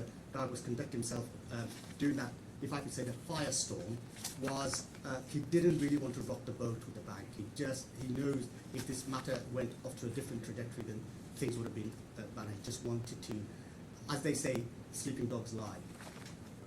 Can I assist your lordship any further? No, I don't think so. Thank you. I might reply very briefly. Yes, of course. Your Honour, just on 3 or 4 very short points. Yes. The first point is the framing of the order. I think it's with, this was drafted, if Your Honour remembers, at the hearing, and it was drafted by myself, Mr. Chairman, and my learned friend, in a brief I can see. And it had the words in, did the Bank of India demand or require that any of the facilities ... for the reason to ask the question of completion. Of course it did, because otherwise the preliminary issue would be meaningless as a matter of law. If your lordship is minded to find that the trigger was discrepant bills of lading, then we do submit strongly that your lordship cannot then here and now possibly go on to conclude that the proximate cause was also the trigger. And that's because of the very reasons your lordship entertained. That may have been the fact that alerted the banks to take a closer look, but there are real reasons to suppose that the proximate cause may well have been other matters, including extensive circular trading. And so if that is a path that your Honour is going down, then the answer would be that the matter has to be left over for full trial. Not that any of this evidence would have been wasted, because it will alleviate the need for further evidence on these issues at trial and is still relevant to the trigger proximate cause issue. Well, it may merely present a whole further watch of material for cross-examination, Mr. Blackwood. I hope not. So your Honour did very kindly say that the idea was originally the cause. Well, it wasn't, wasn't it? So The idea was originally yours because you had a strikeout in a summary judgment application. the strikeout was on the judgment. Yeah, Yes, and I said, no, you can't do that. We can look at this and deal with it as a preliminary fact. yes. And maybe it can't. But it's clearly a causation, and that's the only the real reason for having the issue at all. Yeah, well, I If we understand. didn't decide causation, it wouldn't have No. advanced the case any. Just on the evidence of Mr. Garg, Yes. I've got a detailed note here. On which particular bit of disclosure you're talking about? The disclosure of internal emails and matters Yes, relied on and not relied on. yes. So I asked, is it that you've not disclosed anything internal? The response was, I'm not relying, not my question. Is it correct you've not disclosed anything internal because you're not relying on it? No, because I don't have it. Yeah, We've established you communicated with Ms. Bano in Singapore. Did you do a search of her emails? We don't have access. Did you ask her? No, I don't have access. yeah. So you didn't ask her? No. I have not asked her, yes. I apologise. I just No, thought- I know, that's almost exactly my note. Thank you. Almost exactly my note. So the one positive I got out of that was that he hadn't asked Miss Yes. Barney. Yes. And of course that we've seen no internal. Yeah, sure, I appreciate that. At all. The only other point, Your Honour, I wanted to make, of course, is that these banks were operating in Singapore and in Dubai and are therefore subject to the regulatory requirements Yeah, and of those jurisdictions. they have compliance officers and so on and so forth.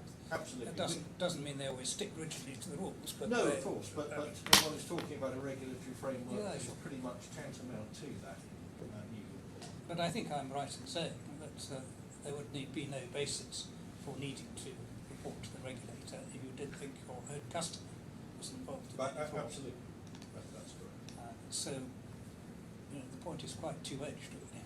Yeah. Well, yes, one doesn't, if one simply sees non-discredited documents and one doesn't consider one's own customer to be complicit, Yeah. then it would be a case of rejection. Yep. And, excuse me.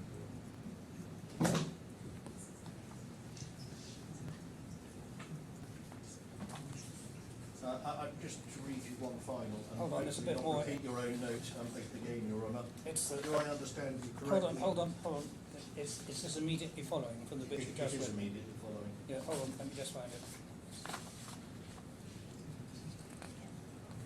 Do I understand you correctly? Go on. Thank you. Do I understand you correctly? You've not checked any internal emails for the purposes of this application because you're not relying on them. Is that correct? Yes.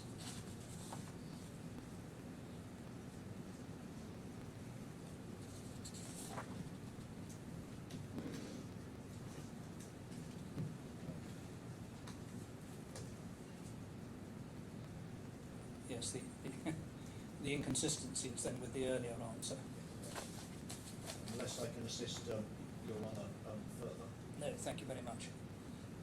I'm going to reserve judgment on this, but it is clear to me this case is going to go on, and that Mr. Blackwood is not achieving his knockout blow today in relation to the claim for closure of the accounts.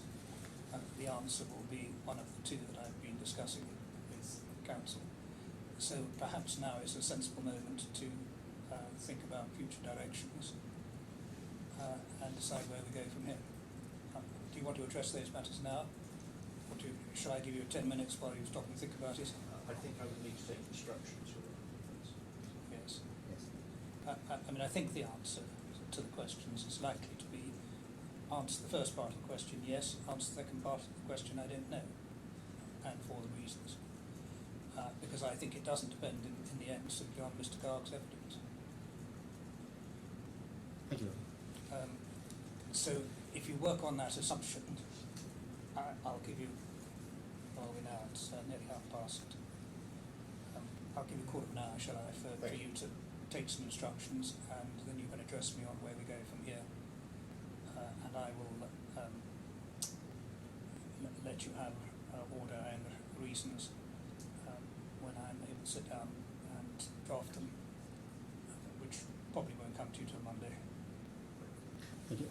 My Lord, just so that my learner friend and I could focus on the discussions that we have Yes. outside. From my position, we've still got issues outstanding from the CMC. Obviously, the CMC was suspended in a sense because of this particular application. So we need to deal with those kind of directions. Yes. And then obviously the issue of costs. Yeah. And that's it. And then, in effect, trying to get a trial date if we can. Because if we do the step process with witness disclosure, etc., because obviously we've got disclosure outstanding from the defendant at some point. And what I would envisage doing is to going all the way to have trial directions. Yes. We'd like to get to trial as soon as possible. Yes, well that will mean you coming to a sensible view as to what the duration of any trial would be, which will also mean you having to decide what evidence either party is likely to want to adduce, including any expert evidence that either party may think is necessary. I haven't thought about that very much, but I hope you will have done. Yes, and the other issue is, I think there is slight discrimination. I think the defendant's position is it's a 5-day trial. Our position was less than 5, but I'm content not to argue about 5 days and 3 days, because obviously there may be issues now trying to get the banks in, etc. Having said that, the other way may be to go backwards. If there is a possibility of getting a trial date, and we then go backwards with the and do the time and do the time. So is there a possibility of 3 o'clock getting a trial date? I'd have to inquire, but one question which arises in that context is that because I don't just sit as a judge here, but I sit in arbitration, I have bookings that go quite a long way into the future. So that it may be that if you wanted an earlier trial date than I could give you, you might want to have a different judge.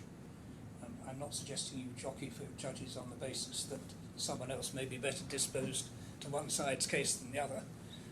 That would be guesswork in any event. But if you're looking for an earlier date than I can give you, maybe another judge could give you something better. So you may want to reflect on that. I have my diary. I have my diary with me, but not actually in my pocket. One very short point. It's been heralded in the correspondence that Mr. Garg wants to amend his statement of the case. Well, that was to include some more damages, as I understood it. Include some more different heads of Yes. loss. And I think also, at least at one stage, to join additional parties. Now, if that's going to happen, ideally we really need to know now. Well, joint of additional parties will undoubtedly cause delay. Yes. But So yeah, I think we need to know the answer to both of those questions before we consider setting Yes. down any trial timetable. And only if the answer to both of those questions is no, we do so.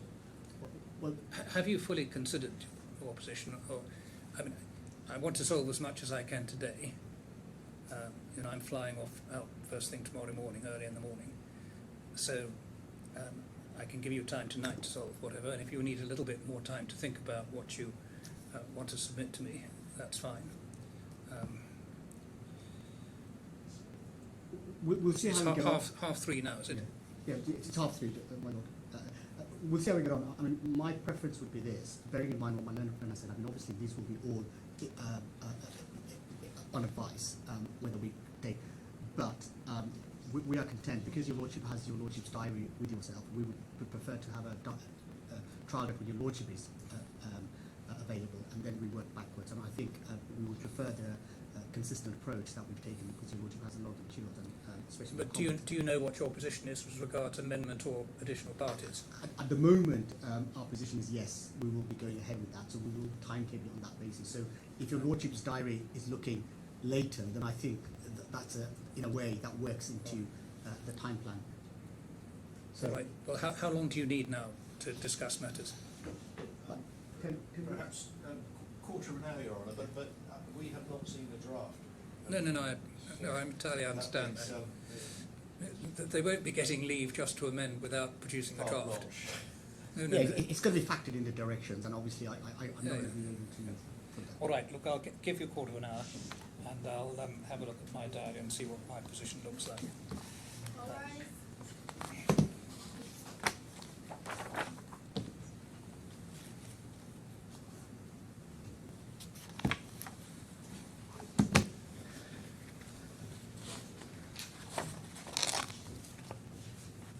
Yes.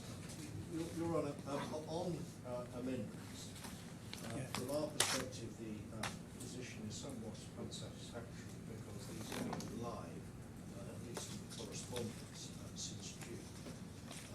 Clearly, if there is to be an application to amend, in particular to add additional parties, we will need separate representation for obvious reason. There is no prospect of any extended timetable being set down now, but also to add various heads of loss may call for the necessity for further expert evidence. So we obviously can't shut my learned friend out from making an application, but I think we are agreed, and albeit that it's unsatisfactory from our point of view, that this is still happening now. But if any applications to be made to amend, in particular if other parties are to be joined, that's to be made within 21 days of today. And then obviously defences will have to be put in by those additional parties if they accept the jurisdiction of this court. If there is no application to amend made within 21 days, then I think the appropriate course would be for the parties to try to liaise with a view to fixing a pre-trial timetable, in default of which there'd have to be a short remote hearing if we can't reach agreement on that. One particularly unsatisfactory aspect of the case from my clients, those instructing me's perspective, it is what I called in my skeleton argument the quasi-litigant in-person approach of the claimant. The reason it's unsatisfactory is because the burden of producing all of the documents and of receiving various email correspondence, at times direct from Mr. Garg, at times from others, puts an undue burden and an unfair burden on the defendant. So we do request that this is now clarified properly, because it seems to be tolerably clear that Mr. Garg is not a litigant in person. He's had historically leading counsel acting on his behalf. He now has Mr. Uddin acting on his behalf, and it's time that uncertainty and vacillation, we say, is put to an end. So if there's no application to amend, then the parties will try and liaise and propose by agreement a timetable to the court, in default of which a short directions hearing to be listed, to be heard remotely. If there is an application to amend, then it's going to have to be reviewed on its merits. We'll have to see whether or not we consent, and any additional parties, if not represented by us, will have to take their own view. Yes. So we would suggest that issue along with the claimant's status, are both issues to be resolved within 21 days of today. They're both issues that have now been going on for a long time. The first has a major issue on the shape of the pre-trial timetable and trial, and the second is directly relevant to the burden of continuing this litigation in the way that it has been prosecuted to date. So those are my submissions. Yes, Mr. Aryan, I mean, your position is that you appear on a direct access basis, is that right? Yes, as in regards to the advocacy part of it, that's right. I have direct access under Part 2. But may I just deal with that aspect, actually? Yes, go on. I don't think any court could compel, No. unless it's in some criminal jurisdiction, to have lawyers representing. There's absolutely nothing wrong towards the way my client has dealt with the matter. My client had legal representatives, solicitors, dealing with the matter. Because of financial reasons, the claimants are litigating in person. There's absolutely nothing wrong in that regard, and they are entitled under the DIFC rules to have a Part 2 advocate representing them from the advocacy point of view.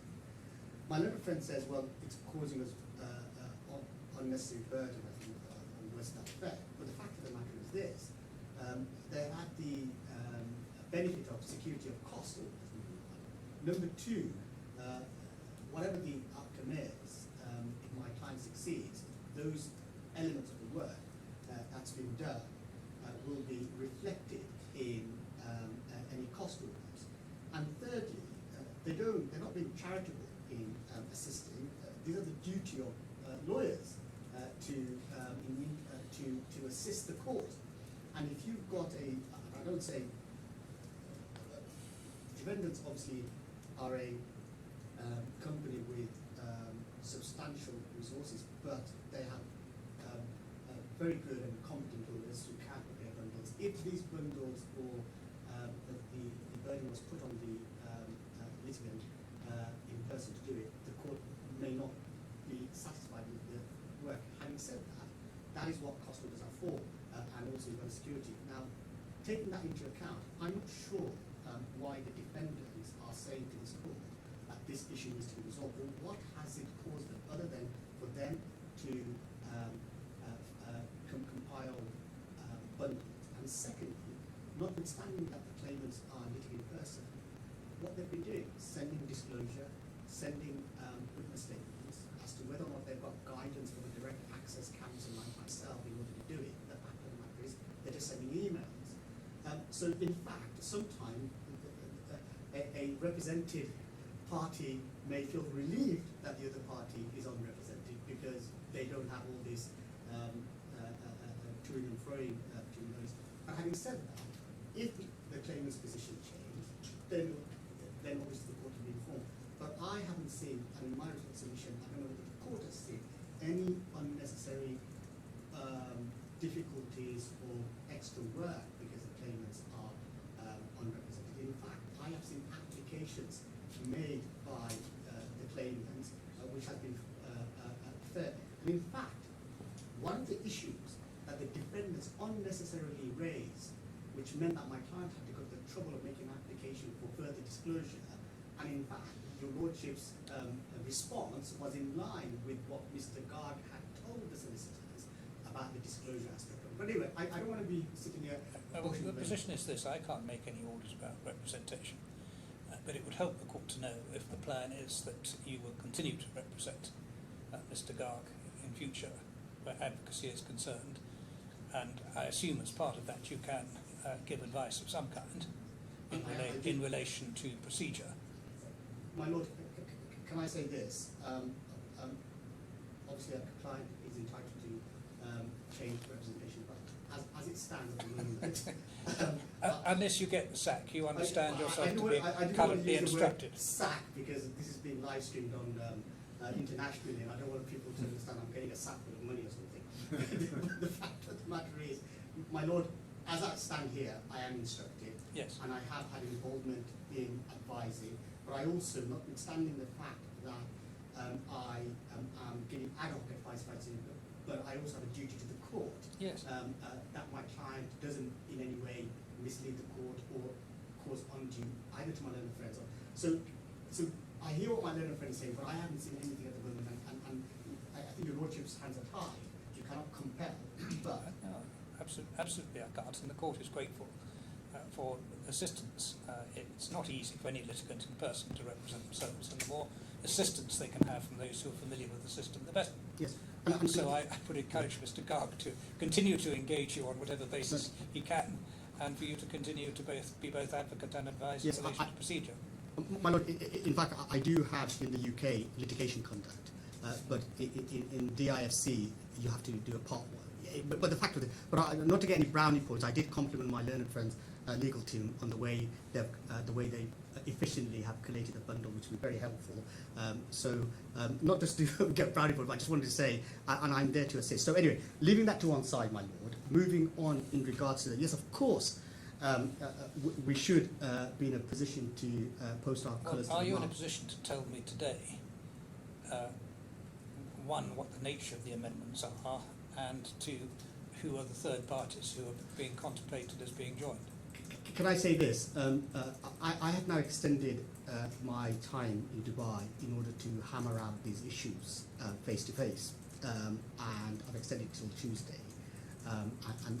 But in relation to answering the question here and now specifically, I won't be able to say that. But having said that, my Lord, both for the court and for the defendant, we should be in a position within 21 days to make the application. So the way I would have framed an order, it would be, if so advised, in 21 days, notwithstanding the fact that we have a Christmas period lock-up. We will do 21 for today, because I think it's only fair. And as I say, I'm extending my stay in Dubai in order to hammer that out. We may be in a position by next Tuesday to tell the other side where we are, but at least you've got that 21, and I don't expect them. And with that in mind, I did have some brief discussion with my learned friends. So the following are the position. If we decide to add parties, then there would obviously have to be application. The court would have to approve the application. Don't think really the defendants could really stop us as long as we're in the limitation period. But having said that, I don't need to have I don't that. think the defendants have any say. Do they? That's right, and I think it's ex parte you That's start right. off with, and then it's up to the new defendants to turn up and say they don't want to participate, or no jurisdiction, or whatever. absolutely, and that's why I can't see how that would in any way impact on any kind of burden or delay. But having said that, if then we do and the defendants get involved, then obviously we then have to have a combined CMC in order to deal with it. So the way I was going to, in line with my learned friend's position, was this, that we make our application or tell within 21 days what our position is. If we make the application, then we just have to wait for the application to run its course before any further directions are given. If, however, we don't make any applications, then the parties between themselves to agree directions, taking the matter to trial, and that's all. If, however, parties are in disagreement with directions as to what should be agreed, then application is made to the court to list the matter for directions, effectively. And I think in that respect, those two particular issues can be dealt with, in my judgment, unless your lordship thinks there's another way.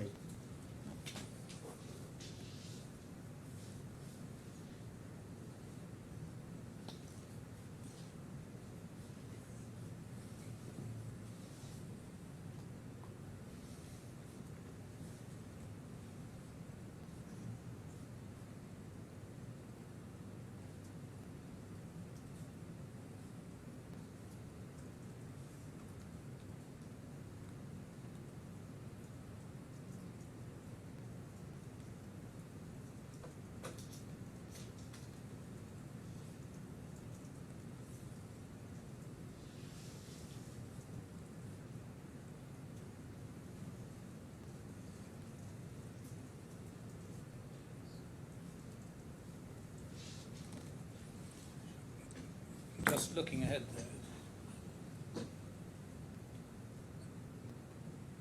supposing you do apply to amend or join additional parties, I don't think an amendment is likely to unduly delay matters if it relates to damages rather than anything else. But additional parties could give rise to a significant period of delay.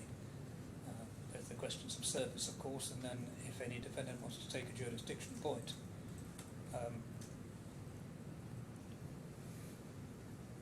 And what's the best stab at when you might in any event be ready for trial without such applications? Without such application, I was envisaging February, March. Even if you take the disclosure into account, maybe March at the earliest. No, that's just not realistic. Well, defendants haven't given disclosure yet, that's right. and I rather think there might be some additional disclosure to come from the claimant, depending on Well, like I said, my lord, what Mr. Gark's evidence really amounted to. From our perspective, Your Honour, the best realistically achievable, Yes. assuming no or minimal amendment, would be October after the long vacation. There are plenty of steps still to be undertaken: disclosure, factual evidence, expert evidence, etc. It's not realistically achievable in less time than that. Can I take it this way, my lord? On the side that we don't make an application, when is the earliest your lordship is available? Can we work backwards from that? On a quick look, I could do dates on 5 days starting the 7th of September, the 14th of December, or the 4th of January 2027.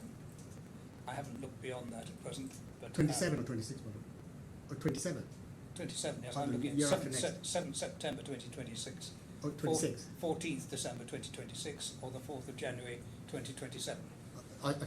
Sorry, I don't want Those seem to be realistic possibilities, giving the parties enough time to get together everything that needs to be got together. But if you don't book them up reasonably quickly, they may go. It's as simple as that. But my lord, can I say this? I'm not as pessimistic as my lord. Otherwise, I think you're looking at September 2027, probably. Can I say this? I'm not as pessimistic as my learned friend regarding October. September, I think, is perfectly doable. If we don't make an application. Yeah, well, I think the answer is to cross that bridge when we come to it. Yes. But I'm not blocking out bits in my diary on the off chance that you chaps may want to fulfil it when you've decided what you want to do.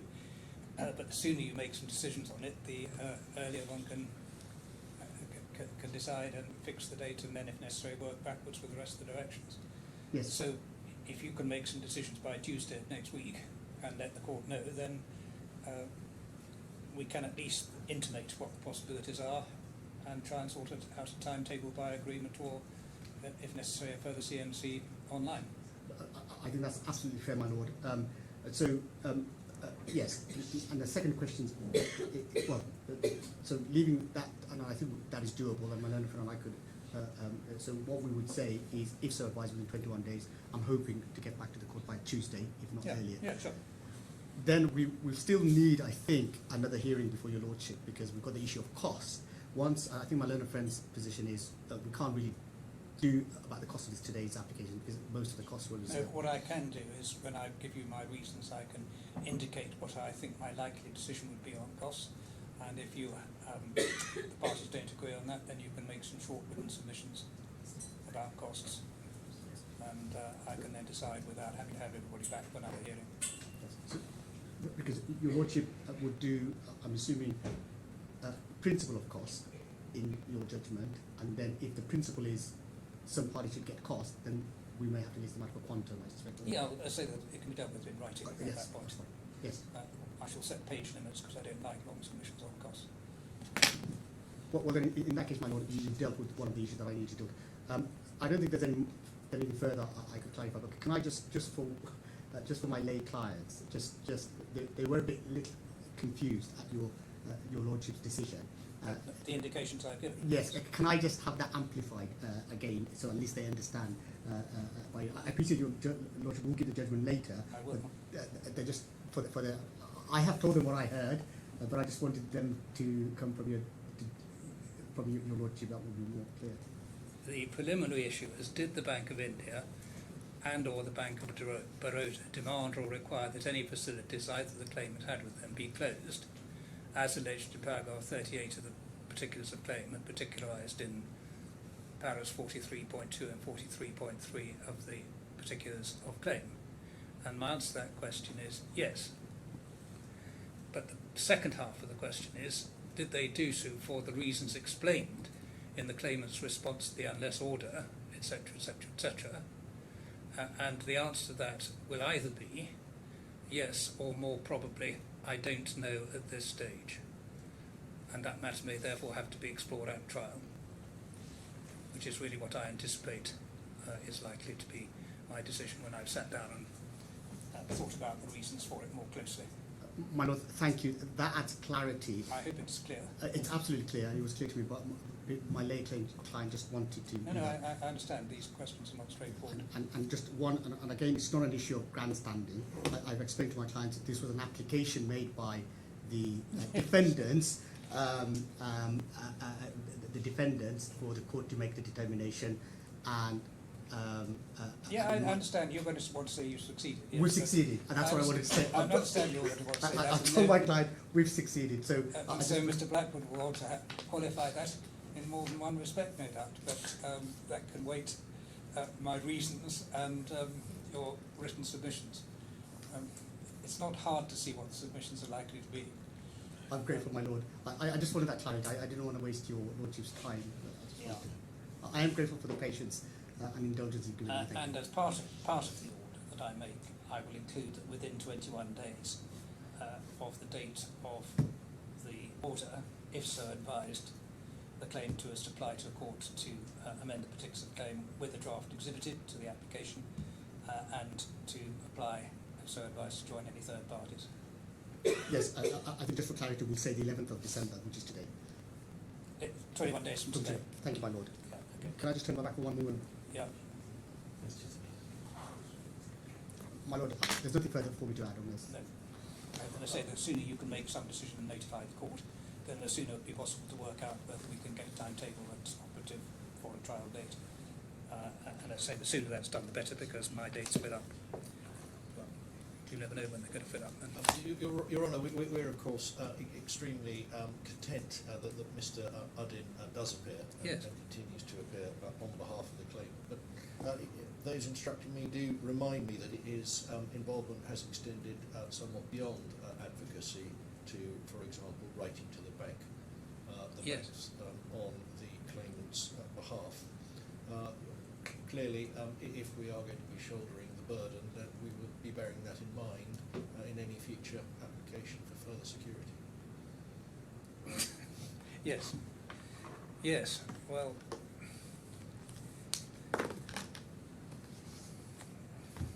you must make such applications as you feel you must.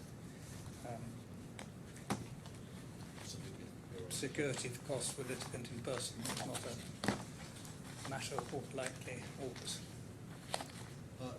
No, the